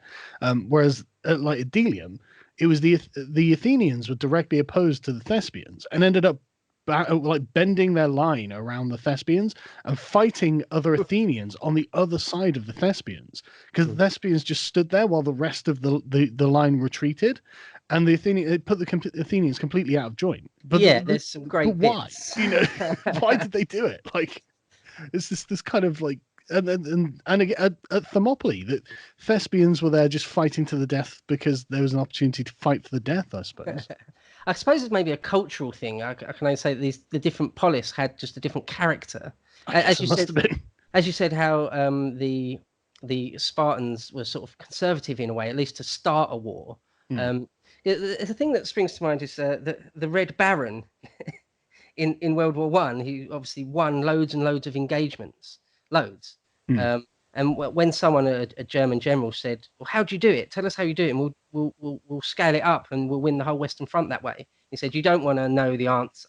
And I said, "Just tell us." And he said, "Okay, the way I've won so much and not died is that whenever I realise I'm losing or going to be on the losing side, I leave, I run away." And that's not what the German generals wanted to hear, obviously. But it did mean he had, like, I don't know, 20, 30, 40 victories, an ace of aces, because he did that. And so, the Thespians, I think, didn't have that ethos in mind remotely. The peace of Nicias is like a Cold War, and there's loads of bits in it where actual international relations people or students of the Cold War, the 20th century Cold War, could just learn about, like, the psychology of it. Like, at what point, how much can we get away with? We don't want it to go hot, but we want to get away with as much as we can, and all that sort of thing. There's lots of intricacies. You see, this book is long. I mean, my paperback Penguin version is 600 odd pages, so there is a lot to it. I think the frustrating thing or the thing that must have been frustrating at the time, is that if I recall correctly, the agreement with the Peace of Nicias was to effectively return everything to the position it was at the beginning of the war. There were a couple of exceptions, if I recall correctly, but it's like, what a waste of time and manpower and money and stress, and tens of thousands dead, just to go, you know what, we'll just reset the board. It's like, nothing's been solved. Again, to keep banging on about it, the parallels with World War One are sort of kind of obvious. There's one thing actually I want to say at the beginning, which we didn't get a chance to say, but there's this thing at the beginning where everyone knows the war's coming, like in World War One, everyone knew by 1910 Yeah. that it's going to happen, and it's like this dreadful feeling in the pit of everyone's stomach that there's sort of going to be no way to avoid it. Yeah. And the parallels with World War One there are really, really striking, I think. Yes, they're undoubtedly, and again, it comes down to the fact that these things are born out of larger circumstances. You know, it's not just small things that do it. It's a big tapestry that gets everyone into a certain kind of position that once you're in, you can't easily maneuver out of either. Yeah, there's a bit in the Blackadder Goes Forth when Baldric asks Bladder, like, why are we at war? And he says, I don't know if you remember it, but he says it was easier to have a war than not go to war. Yeah. And I remember thinking, that's silly when I was younger. Flippant. Yeah. But that's actually, I think, quite a deep reading of it. Yes, because to avoid World War One, it would have required something. Well, the UN is still pretty ineffectual now. They didn't even have a League of Nations in 1914, so it would have required something really extraordinary. It would have required all the world's leaders to be have Pericles levels of of like a philosophical outlook on it to avoid it. And it was, in a sense, in a small sense, it was easier to have World War One than not. Well, and how could it have been prevented? You know. Well, yeah, it's difficult to see how it might have been prevented. And I think the same applies to the Peloponnesian War. It was almost impossible for it not to happen in a way, especially in the ancient world. But yeah, moving on. At this point there's the Battle of Mantinea. Probably pronouncing that slightly wrong. There's a lot of these words I'm probably butchering. Don't worry, I undoubtedly am as well. Like the only reason I know essentially anything about this is just through personal reading. So I have no idea how any of it's actually meant to be pronounced. Yeah, if you haven't heard someone say it, I remember when I was at uni, someone went to say Cicero and they said Cicero or something, and people sniggered. But I thought that wasn't fair, because if they hadn't, they've only ever read it. They haven't heard anyone say it. It's not really fair. But anyway, no, I totally agree. I totally agree. It's the Battle of Mantinea. Now, this is where Athens makes a treaty with Argos, the city of Argos, the Argives. And again, Sparta is just like, are you kidding me? Like, you cannot be serious, sort of thing. Like, we can't allow that. And anyway, the Athenians sort of get together of an allied force. There's them, Argos, and Arcadia, and a few others versus Sparta. But it's right near Sparta. They get right within, I mean, like 10 miles or 12, 15 miles from Sparta. And if it's disturbingly close. Yeah. And not only that, it's an alliance of people who are also disturbingly close to Sparta, including people like Argos, who are historic enemies of Sparta. And so, like, you know, the Argives have famously fought battles with the Spartans in the past, and they've been bloody and indecisive. But the Spartans have famously humbled the Argives as well for a generation. I can't remember what battle that was either off the top of my head. But long history, and it's deeply inappropriate for the Athenians to be doing this. It's a very aggressive political move. Yeah, it's almost like, what did they expect was going to happen at that point? Well, but who was it that organised it? Was it Alcibiades that organised this? I have a funny feeling that it was. I'm not entirely sure. He was probably involved in it, because he comes into it around this stage. So yeah, it probably was. I'm just going to look it up while we're here. Yeah. Okay, I've got it right. So this is from Plutarch's Life of Alcibiades. Alcibiades was appointed general and straightway brought the Argives, Mantineans, and Eleans into alliance with Athens. The manner of this achievement no one approved, but the effect was great. It divided and agitated almost all Peloponnesus. It arrayed against the Lacedaemonians in Mantinea so many warlike shields upon a single day. It sat at farthest remove from Athens from the struggle, with all its risks, in which the Lacedaemonians conquered. Their victory brought them no great advantage, whereas had they been defeated, the very existence of Sparta would have been at stake. Yeah. So the reason that this stuck in my mind is because this was actually a tremendous political feat on the part of Alcibiades, and this is the result of him essentially wanting to undermine the peace of Nicias. In fact, Plutarch's got it just above how he does this. I'll read out this quote because this is just some of the most brilliant political gamesmanship. And this is, it's really quite fascinating. So an embassy had come from Sparta with reasonable proposals to begin on, with assurances that they came with full powers to adopt any additional terms that were conciliatory and just. The council received them favourably, and the people were to hold an assembly on the following day for their reception. But Alcibiades feared a peaceful outcome and managed to secure a private conference with the embassy. When they were convened, he said to them, "What is the matter with you, men of Sparta? Why are you blind to the fact that the council is always moderate and courteous towards those who have dealings with it, while the people's assembly is haughty and has great ambitions? If you say to them that you are come with unlimited powers, they will lay their commands and compulsions upon you without any feeling. Come now, put away such simplicity as this, and if you wish to get moderate terms from the Athenians and suffer no compulsion at their hands, that which you cannot yourselves approve, then discuss with them what would be a just settlement of your case, assuring them that you have not full powers to act. I will cooperate with you out of my regard for the Lacedaemonians." After this speech, he gave them his oath, and so seduced them wholly away from the influence of Nicias. They trusted him implicitly, admired his cleverness and sagacity, and thought him no ordinary man. And this is the bit that's just so. They should make a movie out of this, right? On the following day, the people convened in the assembly. The assembly was introduced to them. On being asked by Alcibiades in the most courteous tone with what powers they had come, they replied they were not come with full and independent powers. At once then, Alcibiades assailed them with angry shouts, as though he were the injured party and not they, calling them faithless and fickle men who came on no sound errand whatsoever. The council was indignant, the assembly was enraged, and Nicias was filled with consternation and shame at the men's change of front. He was unaware of the deceitful trick that had been played upon them. The balls on Alcibiades to do this. I mean, their faces when he's just denouncing them after he the previous day had been like, look, just come and say that you haven't got any powers to do anything. Don't worry, it'll be fine. Otherwise, you're going to get screwed. And then he fucks them in front of the entire assembly, and he is the cause of the war. And he brings together a large coalition. And I mean, they lose, but it's not a tremendous defeat or anything. At Mantinea, just by the Wikipedia numbers, the Athenians lose 1,100 and the Spartans lose 300. So it's not out of about 10,000 men on either side. That's not like a tremendous, staggering defeat, but that must have been bloody scary for the Spartans. Yeah, I mean, I would have thought so. It's like their Battle of Britain. It's the last line. If that falls, they're done. I mean, really, as simple as that. Yeah. If the Spartans had suffered a pretty bad defeat there, I mean, if they'd suffered a defeat with the numbers reversed, they probably would have still been fine. So the remnants could have run back to Sparta and put up a defense. But if they'd suffered a pretty heavy defeat at that point, that would have been it. That would have been the war over.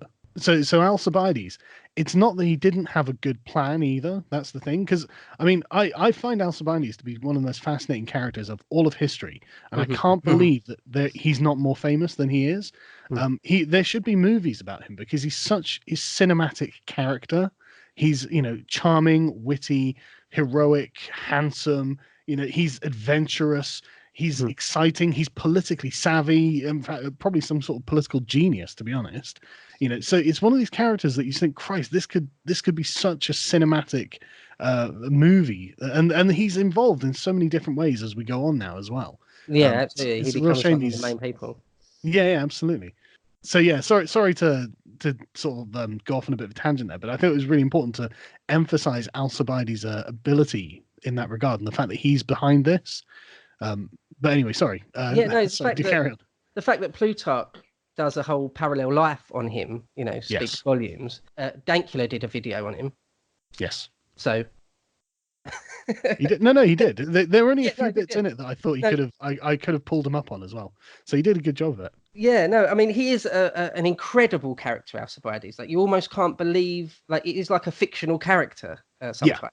Yeah. One of the things that he said, because he appears in one of Plato's dialogues with Socrates, is a massive fan of Alcibiades. He loves him pretty much. Well, this is again why I say that this is such a fascinating period of history because of all these famous characters. But Socrates takes Alcibiades on as a student, and I don't even know how he describes it. Like he mentors him in some way, seeking to train his mind. Mm. But when Alcibiades is like 18, I think he was in Amphipoli. I think it was there. But the pair of them were deployed there, and Alcibiades gets wounded, being reckless on the front lines, and Socrates defends him, Yeah. so he can be carried off. Yeah. So he owes his life to him. Yeah. And then later on, I can't remember again which battle this is at, but Alcibiades, so Socrates is running, the Athenians are broken, probably Delium or something like that, and Alcibiades rides past on a horse and defends Socrates from the people pursuing him. So it's they had a really close relationship. Yeah, intimate relationship. I Yeah. think. Well, Yeah. I mean, there may have been some gay aspect to it as well. I mean, it's hard to tell, to be honest. Yeah, well, there's that thing where an older man would take a younger man as like a mentor. Yeah. And there may also be a sexual element to it. Yeah. So Alcibiades turns up in Thucydides, in Plato dialogue, and in Plutarch, and he's always described as really massive, really hench, a great physique, and ridiculously good looking. Yeah. One video, little YouTube video I watched just the other day, said it was like George Clooney and Henry Cavill put together. It was just like it was sort of difficult to withstand their charms when they decided they wanted to argue a point with you. Someone's physically big and good looking and really quick, like got gift the gab. So sort of the full package. and not just that, like strategically sound, like with the mind of Machiavelli. Yeah, and turns out to be a great general. Yeah. Oh, yeah. Undefeated. Like no, he's not defeated when he's in charge. And what his reconquest of the Dardanelles, or the Hellespont, up until Byzantium, is fantastic. It's an amazing campaign. But sorry, we're getting ahead of ourselves here. Yeah, I think he ends up drawing back a ship that's just full of treasure and loads of ships behind it that are full of treasure and stuff. So Alcibiades' return to Athens is just, again, one of the great heroic moments of history. Because Athens, we'll get to it. Yeah, we're getting ahead of ourselves. Sorry. Well, so at this point, after sort of the Battle of Mantinea and the Melian dialogue, we really get into the Sicilian expedition. Yes, we do. The famous sort of doomed Sicilian expedition, where, and again, this is one of the points where later people have pointed to it and said, look how stupid democracy is, look how dumb it is, look how much you're inevitably going to end up doing something stupid because the mob have been they've had their brains sort of momentarily wiped by a great demagogue, and knowing how it all turned out, I think that's like a fair criticism. But one other thing I would say that I heard someone, so maybe it was Donald Kagan again, I can't remember, but someone said, whoever wins in a war, you end up looking back on it saying, well, they must have had the best system of government because they won. But that's not necessarily the case. I mean, you look at I think democracy must be the best because it won. Well, that's not necessarily the case. It's much more complicated than that, isn't it? Yeah, but I do think in the case of Athens, we have more than enough examples of the Athenians being hasty and prone to demagoguery to suggest that direct democracy, like they had, is probably not the wisest kind of democracy. Yeah, yeah, is prone to have errors occur. Yeah, and the way that in Plutarch Alcibiades frames it is the haughty and sort of imperious nature of the citizen assembly. It does seem to have been an expression of Athens' ego in many regards. It's him and Nicias that have sort of a debate. We touched on it earlier, but again, it's one of those great bits in Thucydides that always gets mentioned, where Nicias just says, look, let's not be hasty. This, we need peace, and Alcibiades is basically, fuck that. Literally. Yeah, like let's just do it. Like, what's your problem? And they say, look, Sicily is massive. It takes like 8 days to sail around, and we'll be biting off pretty much as the Peloponnesian War itself again, if we want to completely invade and completely take over all of Sicily. There's many cities there, populous cities. So it's not going to be simple. That's what Nicias is saying. And Alcibiades is like, no, they're crap. They're not used to having wars. We're used to having wars now. Our navies are so great, and we can get some people over there to come over to our side, and it will be like a snowball effect, and it's no problem. We're easily going to do it. And again, as you said, Nicias stands up and says, we're going to need so much more than you're thinking, so many more men and ships. And they say, yes, we are going to need so many more ships and men. Yes, good idea. And Nicias ends up being sort of a leader, one of the generals of it, as is Alcibiades supposed to be anyway. Well, deliberately so. I mean, Alcibiades had persuaded everyone that yes, he was the right guy to send, but they also knew that Alcibiades was hot-headed, and they wanted Nicias to go with him in order to provide a kind of moderating force on Alcibiades. Which is why the destruction of the Hermae and the recall of Alcibiades was such a strange thing to also have happened. For anyone who doesn't know, the Hermae are a series of religious statues, and they have penises on them. It's a head and then a block with a penis on. And at some point the night before they were going to leave, someone went around and destroyed them by knocking the penises off. And there's loads of them in Athens, right? Loads. Yeah. There's loads of these everywhere. This is taken seriously as a bad omen because they're very superstitious people. And it was accused, obviously Alcibiades' opponents were like, Alcibiades did this. Now, I find it very hard to believe that Alcibiades would have done this. He was very eager to have the trial to prove his innocence. And this was, again, it was postponed, saying, we'll have the trial when you return, which is really weird. Because you'd think, well, let's just get on with the trial, delay for a day or two, get the trial done. Alcibiades is, supremely confident of proving his innocence, which I'm sure he was innocent of, because why would he undermine his own expedition? It's his baby. He's the one who's fiercely argued for it. He got the entire populace riled up. He's not going to sabotage it, the night before they leave. That would be ridiculous. And so, but instead they were like, no, go and we'll have it afterwards. And so they sail off, and when they reach where is it? Sort of like the instep of Italy, Taranto, or somewhere around that area. They recall Alcibiades. A ship arrives to recall him. And effectively what had happened is his political opponents back in Athens had sowed doubt against him. And everyone's like, okay, yeah, get him back and we'll have the trial. But Alcibiades didn't think that he was worried that the groundwork had been laid so that the trial would be a fraud. And so he fled to the Spartans instead. Yeah, defected. Yeah, no, that's exactly it. I mean, they accused him of just being, what's the word, when you don't show enough respect for sort of the gods and the conventions. Impious. Yeah, and they accused him of that. Well, one of the things I think I agree with you that it is weird that he would do that, try and scupper his own chances at an expedition he was dying to do. Yeah. But one of the things I think is that Alcibiades was sort of young and had sort of a big clique around him of younger people, the younger generation. Yeah. And actually, just a quick aside, I think Socrates' downfall and eventual execution is wrapped up in all that as well. Because he was accused of subverting the minds of the young or the youth or something like that. Yeah, misleading the youth. Wrapped up in the same thing. Yeah, that Alcibiades is the faction that were his enemy. They were also Socrates' enemy. Weird coincidence, that, isn't it? Yeah. So actually, these actual crimes that they accuse him of, it's not really mentioned in Thucydides, but in Plutarch, he mentions the line of what it actually is, and it's like, you're basically being impious.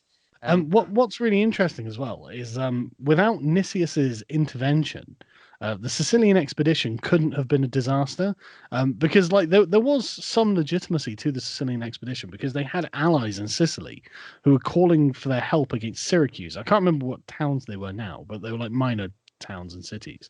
Was it Alcibiades? It was probably Alcibiades had pressed the flesh with them and essentially set the scene there to get them to, so he could use them as a kind of anchor in Sicily to say, look, we should go over there. And so, while initially they were like, okay, we can have however many ships and 60 ships and 5,000 hoplites or something. It was Nicias, his last gamble, that misread the assembly. That effectively they ended up sending something like 40,000 men over there in the end. Not all hoplites, 10,000 hoplites and then 30,000 light and support and whatnot. But like without Nicias's intervention, Donald Kagan wrote, there would have been an Athenian expedition against Sicily, but it could not have been a disaster because the losses just wouldn't have been that great. And to be honest with you, like Alcibiades probably had ways of like raising men in Sicily, you know, mercenaries or allied soldiers. Maybe that would have done the job. Who knows? Yeah, possibly. I mean, it's a great picture that Thucydides paints. I think at this point when he talks about how pretty much everyone in Athens comes down to Piraeus, to the port to see them off, and it's just this huge flotilla of loads and loads of support ships as well, not just the sort of war triremes, but and everyone's got their best armor and they've polished their swords and it's like the most amazing thing. And I think he does say explicitly it's the biggest ever sort of foreign expedition that they've ever done. Yeah, it's just that they feel like there's no way they could lose. That's the thing that plays out again, doesn't it? When people think the war would be over by Christmas. That's There's just no way you can use. We've got such an amazing force that it's a foregone conclusion. But yeah, as you said, the recall of Alcibiades, they bring him back to face trial, and he's sort of like, "Yeah, I don't think so," and he goes over. It's just again, it's like a fictional character in a way. How could he get away with this? The chutzpah, the balls, like the temerity, really. That to just defect to Sparta, but it's that thing again where he's really, really, really charismatic, like charisma 18 or something, because everyone seems to just go along with. I think a lot of it's class as well, because his father had died in like the Persian War, and he was raised by Pericles, while Pericles obviously for like 20 years was the leader of Athens. So he's right at the top of society. You know, right at the very pinnacle his whole life. And I think there's a kind of sort of class-based self-confidence that comes from that, knowing that, like, you know, all of the pillars of society, because he would have had a fantastic education, he would have been, you know, intimately connected, you know, via all of these different social groups to all of the leading players in Athens anyway. And he's from a famous family, the Alcmonidae, and so it's one of those things where it's like, it's hard to understand it unless you're part of it. But there's a kind of like gravitational pull that someone with that kind of background has, especially over the sort of like, you know, uneducated, poorer sections of society. He would have been better fed, better educated, stronger, better trained. You know, he's more confident because of the security he has. You know, he's very wealthy. You know, so he's just got this. It's like this kind of magnetic charisma that is difficult to resist because it's made by Athens, you know, and so he becomes like an avatar of what the society of Athens is. All of the sort of like the best parts of Athens come together in a certain kind of person. And we get very much the same thing in Britain actually. Everyone complains about the Etonians, but they have good parts and bad parts, you know. And it's very much the same sort of effect, I think, that Alcibiades was the fortunate recipient of. Yeah, he was the right guy at the right time. As well as what you were saying there, reading out his achievements and things, he was also an Olympian champion. He says something in Thucydides when Nicias sort of stands up and questions whether he's the right man for a command. He says, well, I got first, second and fourth place at the Olympics or something or other. Like, what have you done? So yeah, as I say, I think really is sort of to be clear on that, Alcibiades he hired Olympians, all of the aristocrats. They racing, because he was rich enough to hire like half a dozen chariots, and you know they came, you know, whatever places you listed. So technically not him personally, but that was still hugely prestigious. Yeah, it was more Alcibiades. It's more like a brand. Yeah, he's bragging about his stable. Rather than him personally. Yeah. But it does show organizational skills though, you know. So yeah, and he must have had, again, it's one of those where you can only really infer that he must have just had a real force of character, like Lord Flashheart or something. Just dominates a room immediately, and you'd have to be an uber alpha male to even stand a chance in his company, you know. That sort of person, I think. Because when he goes over to Sparta, he sort of seems immediately sort of in the company of the king, and the king loves him, and there's no question that he's going to be. The king's wife loves him too. Yeah, well, that's He Appa- eventually, but he has a child, and it's clearly his. yeah, and he has to flee flee Sparta for Persia, wasn't it? Yeah. But yeah, the thing with the Sicilian invasion, I think, is very interesting.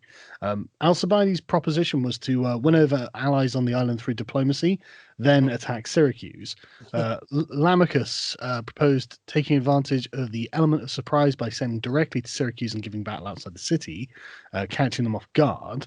But what was Nicias's plan? Let me see if I'm sorry. I'm just looking at just a Wikipedia article. It's been a long time since I've read all of this. Well, one of the things when they all the ships sort of converge at Corcyra, so they can all jump across Sicily at the same time. And when they get there, it seems there's no plan because they're arguing over whether they should attack Syracuse immediately or not.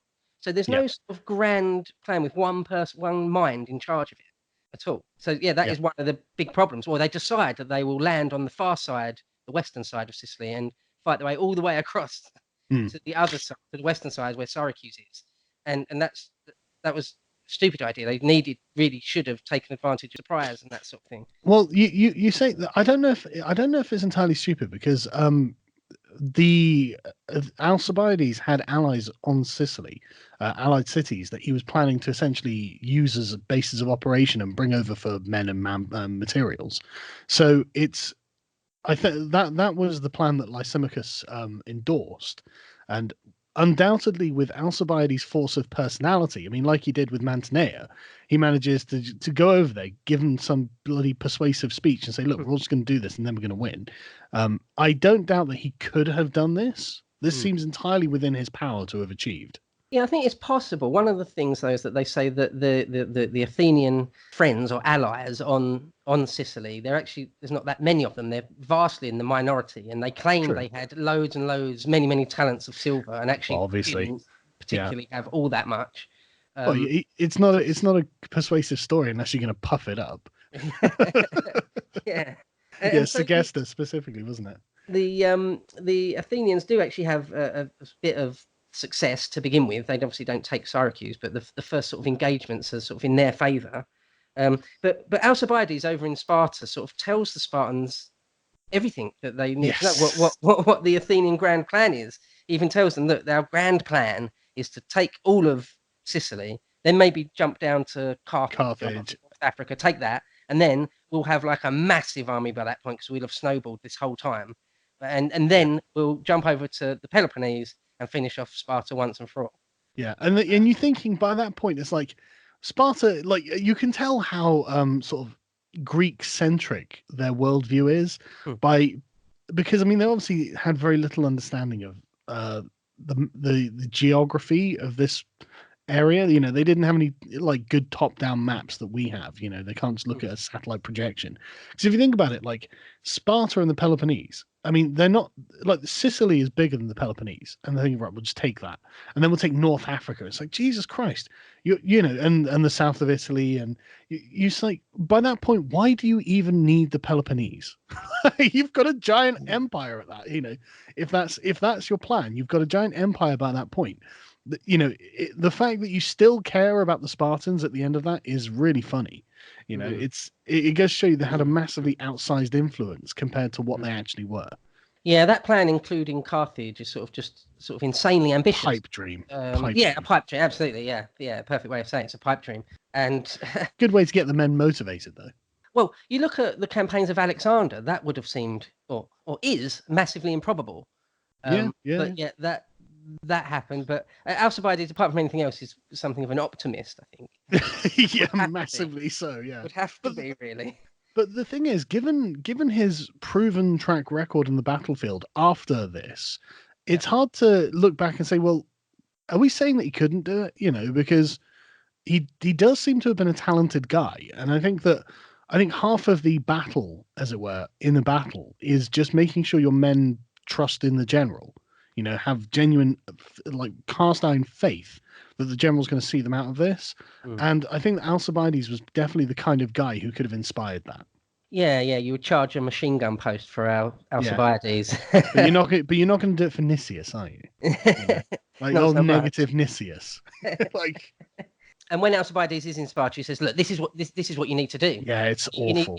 You need to send over a big army to Syracuse, and then you need to like take this key fort and this key pass, over in Attica, and it's really good. Like the advice he gives them is spot on.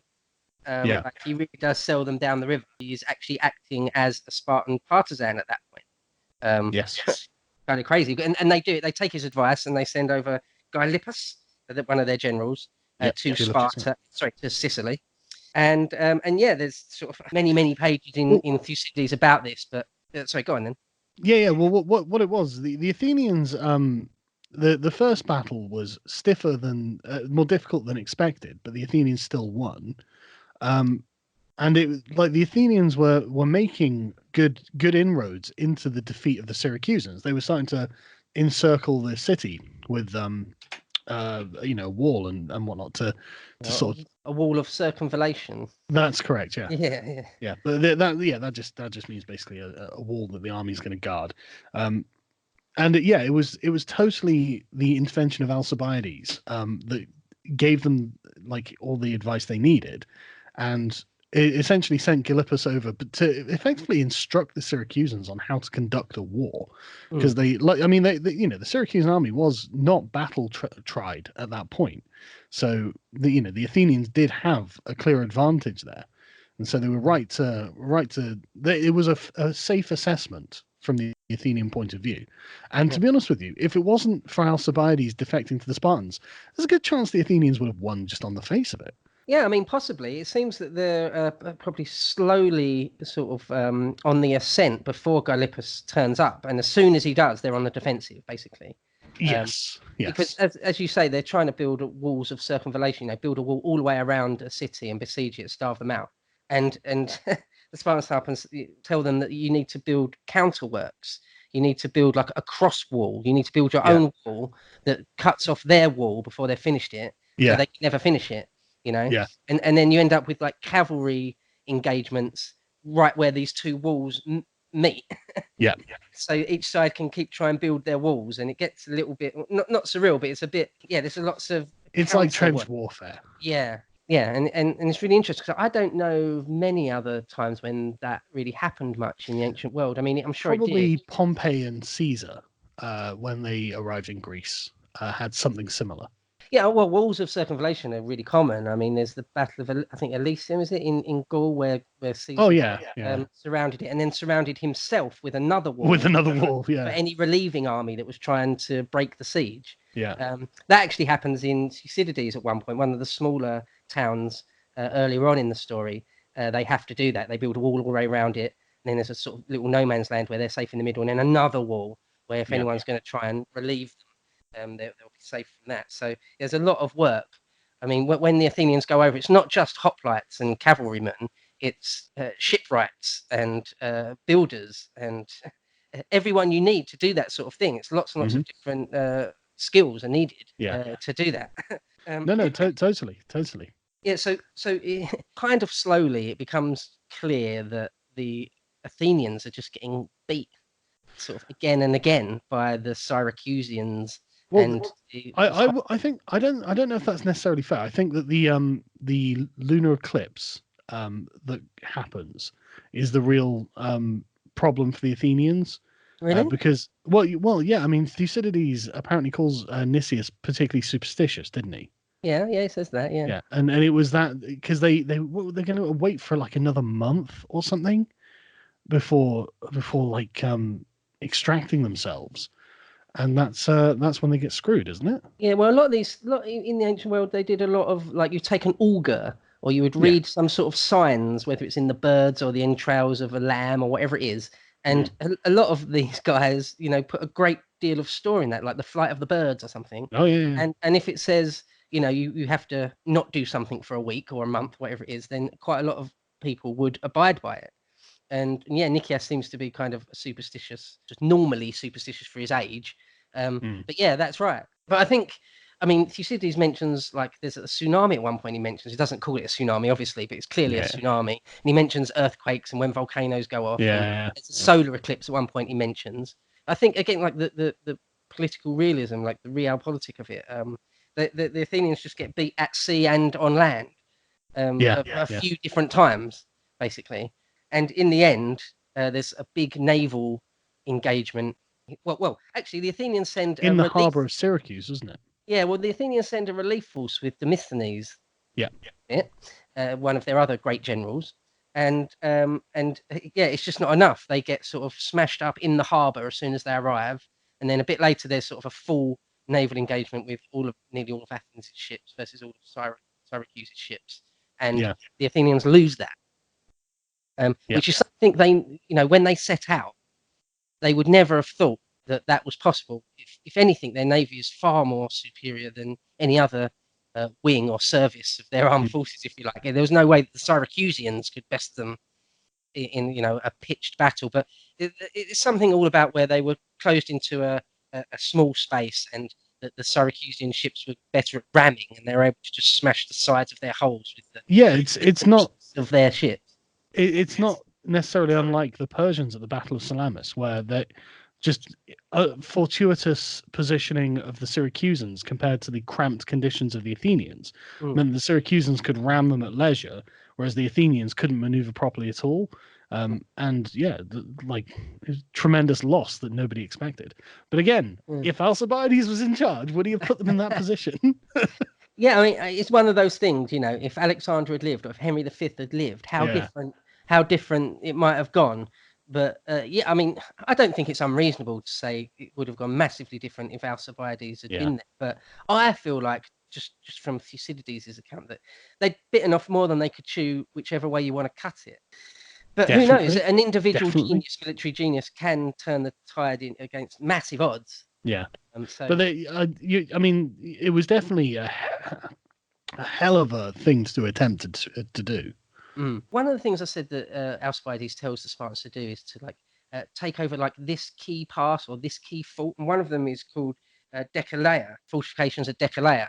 And I can't actually remember now if it's in Thucydides or Plutarch, but he says, I think it's in Plutarch actually. He says that really, really screwed the Athenians back home. That was like a perfect choke. Yeah, and the Spartans fortified it, didn't they? Yeah. And that apparently was just a real thorn in the side of Athens. But back on Sicily, it all just starts going quite badly pear-shaped. Nicias sends a letter to the other side, to the Syracusans. There's a bit in Thucydides, the letter of Nicias, and it's a bit pathetic, really, just saying, look, can we have some sort of truce, and can we not, basically, reading between the lines, can you not massacre us? But yeah, eventually, after the big Syracusan victory at sea, it's the destruction of the entire expedition, and it's sort of quite the Syracusans are not merciful to the Athenians either. No. This is the thing. Weren't they all dumped in a quarry? That's how it finally ends. So eventually, I'll just cut to the chase. Eventually, both Demosthenes and Nicias' armies are sort of captured, and those two generals are just executed. Gylippus is actually a bit pissed off about that. He wanted to sort of parade them through Sparta, but they're just executed sort of on the spot, kind of thing. And the men, loads of them are led down into a quarry, some sort of stone quarry, and left there for something like 10 weeks. Yeah. And of course, that's going to be a scene of horror, isn't it?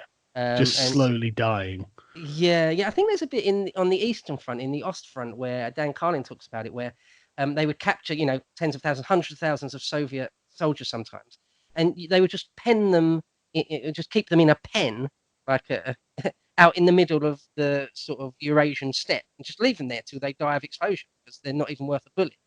And again, the horror, really, of that is unspeakable, and that's what happens. That they're all sort of led down into this quarry and sort of left to die. I think eventually some are sold, but basically they're all annihilated. Yeah. It's a catastrophe back in Athens as well. There's a guy who learns of it and comes and tells them, but he can't provide any of the details, and so they essentially punish him for spreading false information. And then a bunch of other people come back and corroborate his story and say, "Oh, god damn."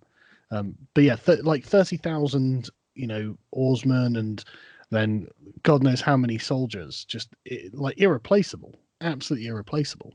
Yeah, yeah, and they are the flower of Athenian youth as well. They are Yeah. sort of you can't replace them. You can't help but remember when Pericles said, "Look, you can't replace men. We can replace estates. We can replace houses. We can't Yeah. replace men, not quickly. So Yeah. they're Yeah. our most valuable thing. Don't waste them." And yeah, a lot of Athenians are wasted on Sicily. Yeah. Yeah. Yeah. And yeah, like you say, there's alarm back at Athens. They don't believe it at first. It couldn't be. Yeah. It just couldn't be the case that they've and they've got so little left. At this point, this is where Athens are really like the war doesn't end for a few years yet.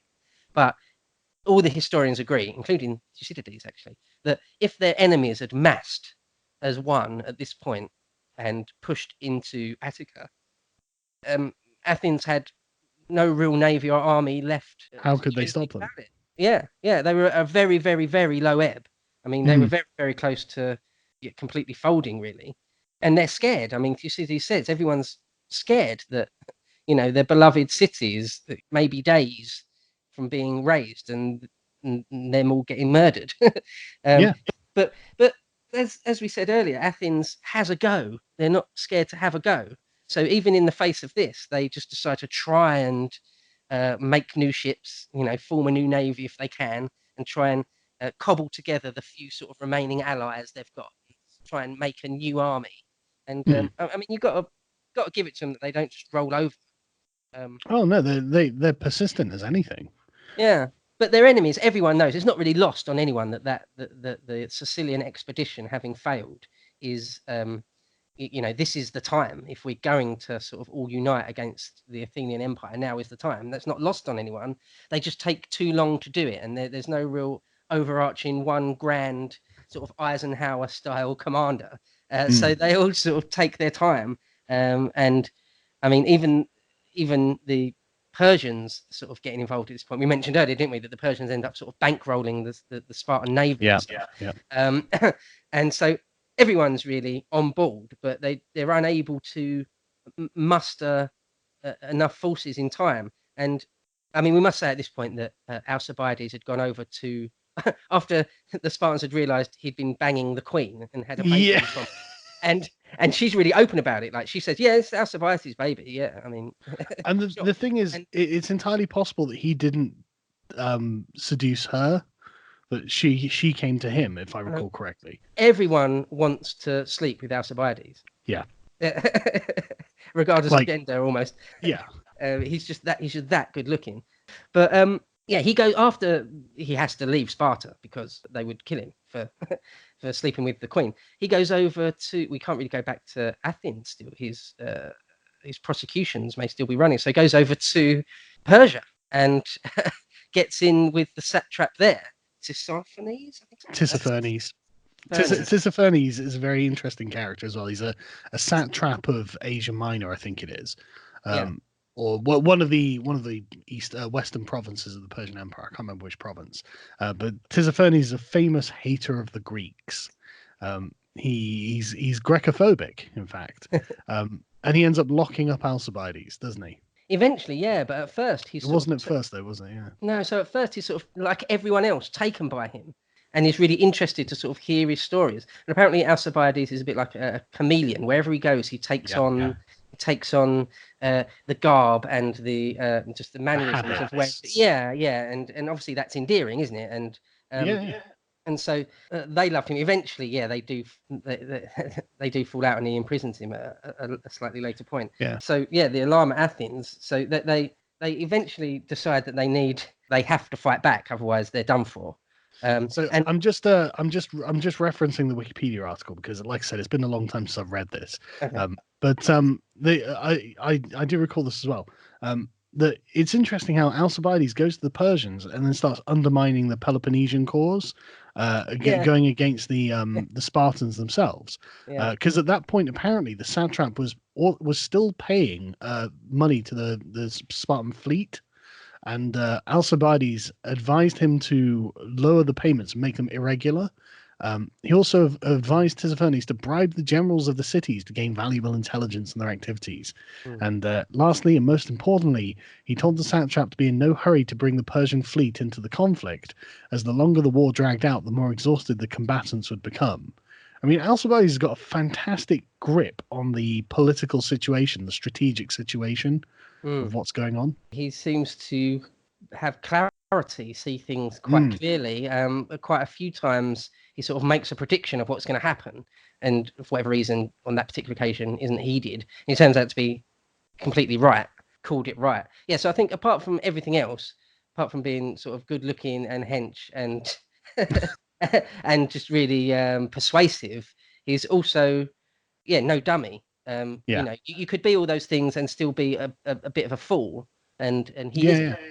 So eventually they need to the Athenians. He comes back to them. It's another big bit, a nice bit in Thucydides, I think, when he comes back, and Thucydides, Alcibiades isn't sure whether he's going to be arrested when he comes off the ship, and he refuses to come off the ship, but then he sees members of his own family that are there ready to meet him, and everyone's happy to meet him. And actually, he's like given garlands, and everyone's just in awe of like the great Alcibiades that has come back to save them. Yes. And it's at this point where Athens really get a second wind, and for many years, because he wins strings of victories. I think it's important to note the position that the Athenians are in before that happens, because if I recall correctly, the fleet's anchored at Samos. And they're effectively like desperately trying to hold on to what it is they still have. And the Athenian fleet's anchored there, and Alcibiades travels there and essentially takes over by force of personality. Like he's not elected to be a general or an admiral or anything, but he's just the best guy for the job. And he essentially takes over the fleet and then reconquers the Bosphorus, doesn't he? He goes up and does that. He becomes they vote him sort of their leader. And this gets into the bit where, I mean, we're getting towards the end of the Peloponnesian War now, the last handful of years. And it's not going well for Athens since the Sicilian expedition. So the few sort of strings of victories he puts together are sort of a swan song in a way. But we get into the period of there's an oligarchic coup inside Athens where they sort of do away with their democracy and have like an oligarchy of nominally 5,000, but it's actually only 400 guys that have actually got any real power, if you like. And the navy stroke army that's at Samos, when they hear of this, they're like, what? No, we don't want that. We don't agree to that. That's bullshit. We're famously a democracy. We want to stay a democracy. Like, we don't want an oligarchy. That's what this whole thing was about, in part. But it was Alcibiades that prevented them from returning to Athens and conducting a civil war, wasn't it? And I love the way that Plutarch writes it, and he always writes everything beautifully. In fact, let me find the exact quote, because it's so beautiful. Just while you're looking it up, you're right that Thrasybulus and Thrassus are sort of other two sort of important people, I think, in general. They're really pro-democracy. So that's sort of kind of important to bear in mind. But I can't actually find the exact quote, but it's something like he says it was Alcibiades alone that was responsible for the fleet not returning to Athens, and while in the midst of this terrible calamity, fighting a civil war within the circuit of their own walls. That's in Plutarch. I remember that. That's in Plutarch. It says if he had have been persuaded, or if he had allowed the Athenian navy to go back and reconquer Athens itself, destroy its own oligarch with its own navy, that would have just been the worst thing ever, and would have been the end of Athens right there and then. Yes. Exactly. That would have been Athens just collapsing in on itself. And so it was Alcibiades that prevented this, and again, a very wise action, because from that point he, like you say, he becomes reinstated as a general, and then he just decides that if he's going to go back, he's going to go back as a famous and conquering hero. Yeah, well, absolutely. I mean, good on him, I suppose. Well, yeah. I mean, if you're going to go back anyway, you may as well go back like a hero, But there's one thing I will mention, though, that Thucydides breaks off in 411, the year 411 BC, just breaks off almost mid-sentence. So for the Yes. end bit of the war, you've got to rely on Xenophon and Plutarch and other bits and bobs. Yeah. But Thucydides himself, and we're not really sure why. Some people say he might have been murdered or just died for whatever reason, and that's why he didn't finish it. But we don't know. Yeah. But yeah, so Thucydides sort of comes to a close there. But I mean, just to finish the actual narrative, I suppose, of the war. Well, before we go on, I find it's important to remember that Thrasybulus, the guy who would overthrow the 30 tyrants, is one of the generals with the navy at this time, and he personally does not like Alcibiades. No, they're bitter political enemies. Yeah. Yeah, but they often find themselves on the same side because they both support the democracy. Alcibiades, presumably because he can manipulate it to his own ends, and it seems that Thrasybulus believes in it as a true believer in it. So ideologically, which I find really interesting, which puts them on the same side, but Thrasybulus just hates Alcibiades because he's such a dick. He probably shagged his girlfriend or something. You know? Yeah. Just a very quick one. I think somewhere it does say Alcibiades shagged loads and loads of people because everyone wanted to sleep with him, and he was just happy to oblige, sort of thing. It's on the plate. What are you going to do? But Alcibiades wings a string of victories, especially at sea. But eventually, Lysander, and Plutarch does a whole life of Lysander because he's sort of the Spartan, the winner of it. You know, like the Monty of the whole war. He ends up sort of winning it, whether he's particularly worthy of praise or anything. He does end up winning it. So he actually bests Alcibiades at sea eventually, and it says, I think it's in Thucydides, he says it wasn't necessarily like the end, or it shouldn't necessarily have been the end of Alcibiades' career. It wasn't the end of Athens militarily, but his political enemies back in Athens sort of rounded on him at that point, including the resolution. So exile him a second time. He's fucked up again. Yeah. So this was Antiochus. I think we've jumped a bit further ahead than I was expecting, actually, because the campaign in the Hellespont, he ends up fighting Pharnabazus, which is another Persian satrap. As well as the city that he's besieging, and at one point, even I can't remember the name of the city now, but he splits his army and defeats them both on both fronts at the same time, and it's amazing. Was that not up in Byzantium? No, that it was on the way to Byzantium, and Byzantium is where they pull up, and he rushes into the city, with only like 100 men or something, thinking, "Oh, this will be an easy take." And then he finds the citizens of Byzantium descending on him, and then he basically puts up a flag and blows a horn and says, "Right, I'm here as an official envoy of Athens. Don't you dare do anything, or else the Athenians are going to come." It's like, Jesus, the balls on this man to suddenly just invoke himself as like an emissary of Athens after he just broke into their city but it works. It's astounding. Just the force of this guy's personality. He manages to win everything by just being such a Chad. It cracks me up. Yeah. There's a bit where he says he's walking down. I think it might be the bit up in Byzantium where he's walking down the street and he sees sort of enemy combatants walking towards him. Yeah. And so it's right there. It's sort of almost face to face. Yeah. And it just again. And he realizes how drastically outnumbered he is. But and again, it's Plutarch who puts it like, but unable to accept that he can't win or something. Ever victorious up until this point, he just pushes ahead. It's like madman. Yeah, that's exactly the words almost. I think spot on. Yeah. It just resonates with me. It's like this guy's just a lunatic. And but the great thing about it is that the campaign that Alcibiades waged, obviously against the Spartans, he just overthrows them repeatedly. And there was a letter here we are. A letter was dispatched to Sparta by Hippocrates, the vice admiral under Mindarus, that was intercepted and taken to Athens, and it ran as follows. And I love how laconic this letter is. It's the bare minimum information that you need.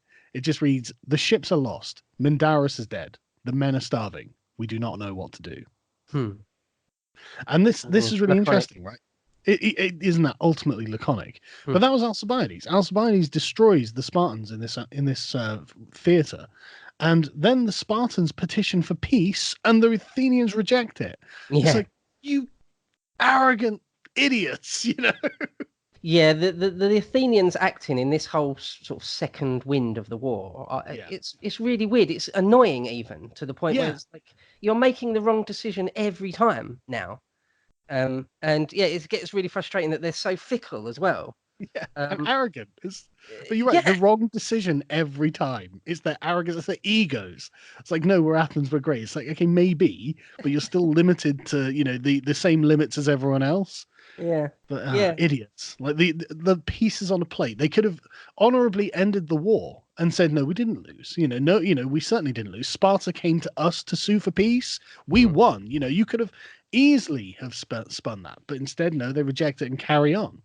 yeah. It's just stupid. But again, as we said all the way through this, it's like the nature of when you get basically a mob that are going to vote for something. If you can persuade them any way, any way you can, Yeah. then that's it. That's the ball game. You can persuade them to do silly, insane, suicidal policies, even. Yeah. But yeah. So the whole thing leads up to the siege of Byzantium, which they take. Also, and they return to Athens, and yeah, like this is where you say Alcibiades is not sure how the populace are going to receive him, but obviously word of his victories and the fact that his ships, when they're sailing in, like he apparently sails around and you can see the statue of Athena at the top of the Parthenon, at the top of the Acropolis. You can see the statue, Mm. and he sails around and the ships are lined with the shields of the defeated foes, and so it's just one of these it like laden down with the spoils of victory. It's a great And image. it's amazing, and people just rush out to see him alone as well. Like there are there are 10 other generals there, but everyone rushes to Alcibiades because it's him that's done this. Yeah. No one's interested in anyone else. He is the Yeah. celebrity. Yeah. And Yeah. they go out onto the Pnyx. There's like a little hill Yeah. just outside Athens where they would have sort of the ecclesiastia, the assembly, and It's he's sort of amazing. there Have you ever been there? tearfully. I've never been to Athens. I'd love to. Oh, it's totally worth it, right? You can just walk up to the Pnyx and it's this big open area of rock with a sort of another rock face that goes up maybe like 10, 15, probably 10 feet, probably 10, 15 feet. And in it, they've got stairs that have been cut out of the rock that lead Yeah, up I've to a seen podium. pictures. Yeah. Yeah, I went and visited there, and you're not allowed up there. Obviously, it's all fenced off. And there's a woman in a booth watching. And I thought I was there with a girlfriend at the time. I was like, okay, just all right, darling, just I'm doing it. And so I ran up there, and there's a picture of me standing on the podium of the Pnyx. And then the woman came out and berated me. Was that she just shouted, but you was Oh not... yeah, she just shouted. She didn't arrest me or anything. But I was like, no, I'm sorry, I couldn't resist. I just yeah. Well, no, that's a shame to hear that you're not allowed up there. I didn't know that. Yeah, well, I'm not surprised, I would have liked. I mean, I've been to Rome a bunch of times, but I've never been to Athens. I would love to go. I mean, I will go at some point. Oh, you should definitely go. Yeah, well, there's a whole bunch of islands, a whole bunch of places in the Aegean I'd love to see. Yeah. Oh, yeah. Same. But yeah, so the return was really interesting because Alcibiades is elected general of the sea and land, isn't he? Yeah, sort of a supreme commander sort of a thing. Yeah. And so it's strategos autocrator. So so like all powerful general. Which is really interesting given how the great fear and ostracism, etc. But Athens has been dragged down into the depths of defeat, and it's Alcibiades has pulled them out, and they recognize that. It's like, screw it, make him the boss, effectively the king of Athens. Yeah. And I think that Alcibiades, from what little we've described of his character, he plays fast and loose. He'll throw caution to the wind. I don't think he would care at the moment that a year or two down the line he might get ostracized. That's not it doesn't seem to be sort of in his character. He just does what... He's certainly not afraid of it, is he? Yeah, exactly. Like, he's not afraid of rising too high or anything like that. That just doesn't occur to him. You can see it, the actions. No, he's certainly ambitious. Yeah. What I find really interesting as well is the procession to Eleusinian mysteries, the Eleusinian procession that they do has been prevented by the Spartans at what was the place that they fortified? That he advised them to fortify, incidentally. Decalea or something. It's called. Yeah. It was like these fortifications were preventing the Athenians from doing this religious procession to Eleusis, and Alcibiades takes the army out and escorts the procession, and the Spartans refuse to come out and engage him. So they understand. Oh shit, Oh, Alcibiades just whipped us into the point where we're suing for peace, and now he's going to march out and do this. Well, let's just leave him to it. yeah. Well, maybe we should switch slightly to talk about Lysander, because he's basically Alcibiades' opposite number. Yes, and Lysander is someone that Alcibiades and Thucydides would definitely have met while in Sparta. So these people would have definitely known each other personally, I think. Yeah, I would have thought so. Yeah, it seems unlikely that they didn't at least know each other, if not, might well have shared meals and things. Who knows? Yes, exactly. That's one of the things about Thucydides and Herodotus and Xenophon, is that if they don't say something, if they don't mention it, we don't know. Yeah, a lot of the time. Yeah, and it may well just be assumed on their part. Yeah, but so Lysander teams up. Well, the leader of the Persian Empire at that point is Darius II, and his son is Cyrus the Younger, and this Cyrus the Younger is sent over to sort of the Greek theatre, and him and Lysander hit it off, and work well together, and seem to have sort of a melding of personalities. Because you can imagine, they've got the Spartans and the Persians have got history. The Hotgates. Well, yeah. Do they not remember the Hotgates? But again, it's a real politic thing where times have changed and they need to do this. And anyway, it seems like quite a mutual friendship. Even they actually seem to genuinely sort of like each other and get on. Yeah. So anyway, eventually there is a naval engagement where Lysander beats Alcibiades, and are you talking about Aegis Potami? That's the one. Yeah. Right. So this is not Alcibiades' fault. I know I'm a partisan of Alcibiades. I know the men dropped their guard, didn't they? It's not necessarily. It's not just that. It's fucking. It was a guy. I think it was a guy called Antiochus, who because this is the thing. Like, there's a long protracted period of the war where Alcibiades and Lysander are sailing around the Aegean Sea, and Alcibiades is trying to get Lysander to commit. And Lysander won't, because he's aware that he probably can't beat Alcibiades on even terms. But the Athenians are having problems with money, paying their sailors, and the Spartans are not, because they're getting Persian gold. And so essentially Alcibiades has to leave the fleet for a day or something like that to go to a local allied city to raise some money. And he gives Antiochus explicit orders: do not engage with Lysander. And for some reason else, Antiochus is like, you know what, I think I'm going to engage with Lysander. So he takes like, I don't know, 20 ships out or something and loses them all. And then Alcibiades rushes back, but by then it's all lost. Yeah, I think it's in Plutarch where he actually says he goes out and is just like literally shouting and and throwing up rude signs to the Persians. It's like it couldn't be the opposite much more of what Alcibiades asked him to do. Yeah, I mean, it's literally the opposite. It's like, do not engage under any circumstances. Right, okay, I'll go and engage then. Like, for fuck's sake. Yeah, and they get absolutely smashed. I think there's I think the Athenians at that point were managed 200 odd ships, and 168 of them are lost, and 3,000 or 4,000 men are lost or killed. So that's really the end. That's the writing on the wall for them. That was their second or third navy now that's been lost, and they've got no real reserves. No real money. They're screwed from this point on, basically. I mean, this is very near the end. Very, very near the end. Well, eventually, Lysander, everyone realizes it really. And Lysander. No, sorry, I'm thinking of it. Sorry, I was just looking this up. Sorry, the Aegis Potami. Is this? I'm thinking of a different one. I'm thinking of the one that led. That's the last. Aegis Potami.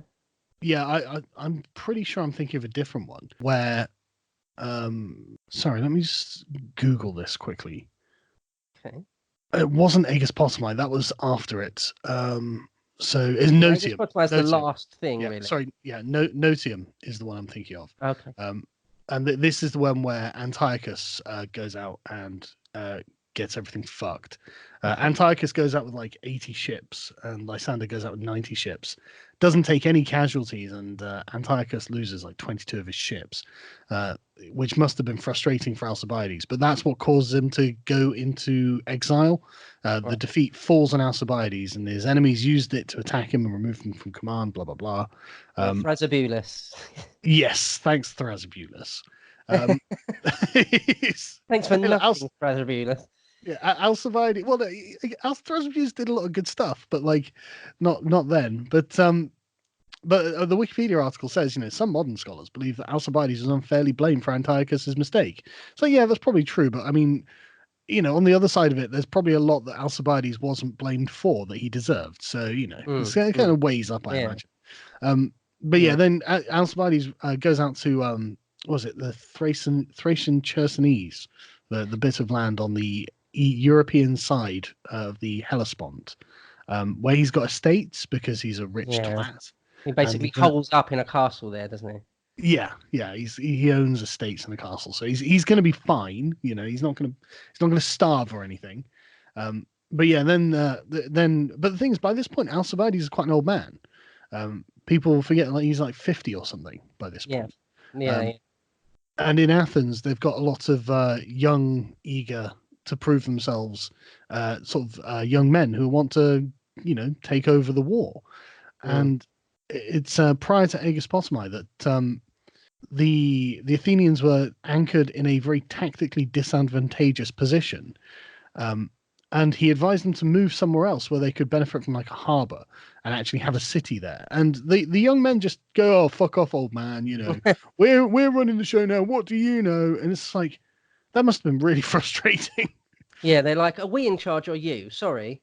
Yeah. You're not in charge anymore, so fuck you." Yeah. And he was, of course, right. Yeah, of course he was right. Again. Yeah. And Lysander just smashes them, absolutely smashes them against Aegospotami, because they didn't have a single competent general between them. Yeah, that's it. They lose like 168 ships. It's something like every day they would come out and try and offer battle to the Spartan fleet, and the Spartan fleet wouldn't. And this went on for days and days and days until what happened was the Athenians got into sort of a routine where they'd go out and sort of offer battle earlier in the day or in the afternoon. And then when it wasn't accepted, just go back and chill out for the rest of the day, just sort of just sleep and eat and cook and nothing, and completely drop their guard. And after quite a few days, I can't remember exactly how long it is. Yeah, Lysander sees this and he just jumps on them when they're not ready, and that's how they lose 168 ships and 3,000 or 4,000 guys. Yeah, they become complacent. Yeah, and I mean, Lysander was clearly a cut above. You can tell like there are certain commanders where there's a certain level of skill that they reach at their job where they're not in the same league as the sort of like newbies command fleet. Like Lysander wouldn't go out and engage with Alcibiades, but he knows that these are inferior commanders and then smashes them. Yeah, I mean, Lysander, I think, is a really brutal person. If you read the Plutarch life of him or Xenophon, what happens after the Peloponnesian War, he's really brutal guy.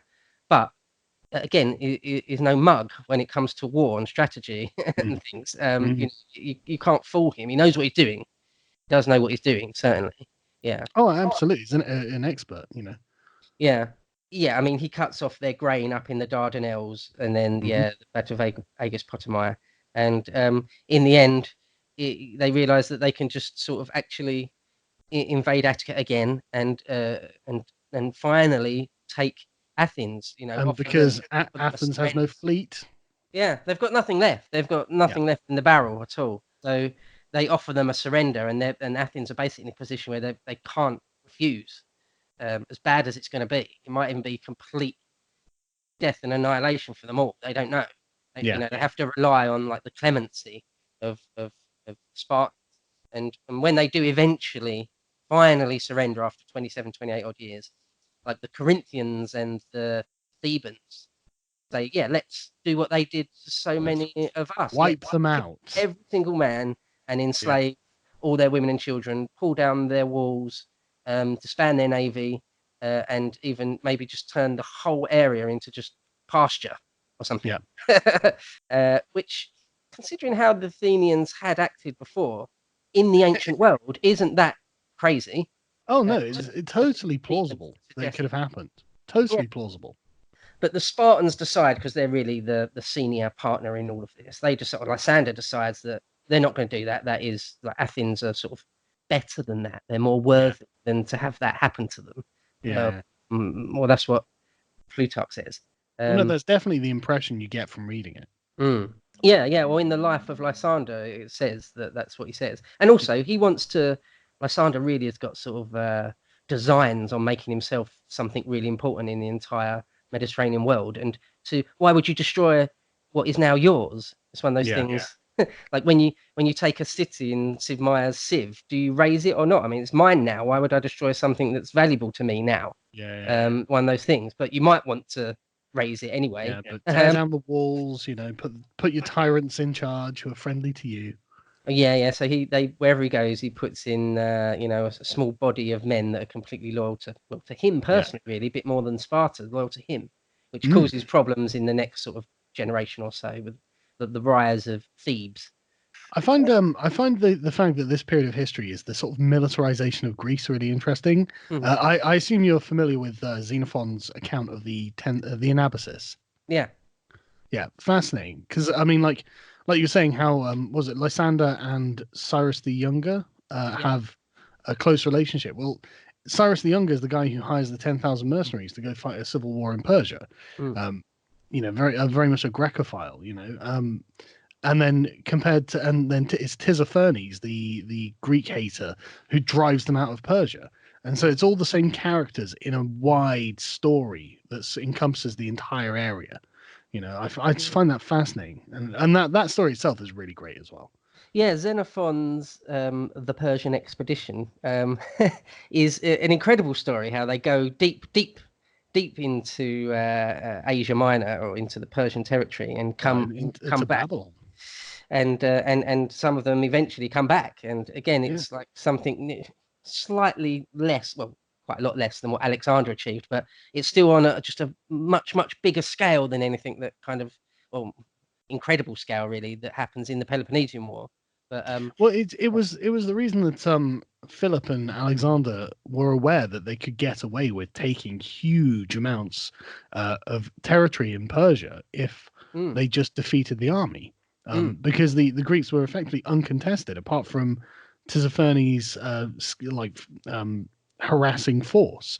But the harassing force wasn't prepared to engage with the Greeks anyway, so it was just this long, grisly journey back out. But it was like, well, hang on, there's nothing here, Yeah.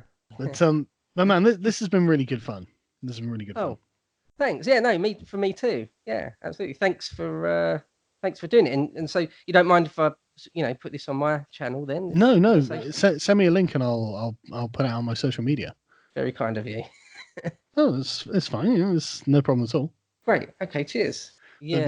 But seriously, this was my idea of a good time. I really enjoyed this. Oh, great. Well, I mean, if it's not asking much, we could do it again sometime. Something else on Alexander or something. I'd love to do one on Xenophon. Actually. Yeah. The Anabasis. Carry on directly from where we left off here. Yeah. Basically, I would love to do this again because this was great fun. There's so much. I'll have to reread the Anabasis before we do it though, because I don't have as clear a memory of it that I do this, but I'm pretty good. But it'd be worth a refresher, I think. Cool. Yeah. Well, I mean, Xenophon famously picks up right where Thucydides stops, so it would be good for continuity just to do Xenophon. Yeah, absolutely. Definitely. All right. Well, thanks again. Anytime, man. All right. Take care. All right. You too. Bye. Cheers. Bye.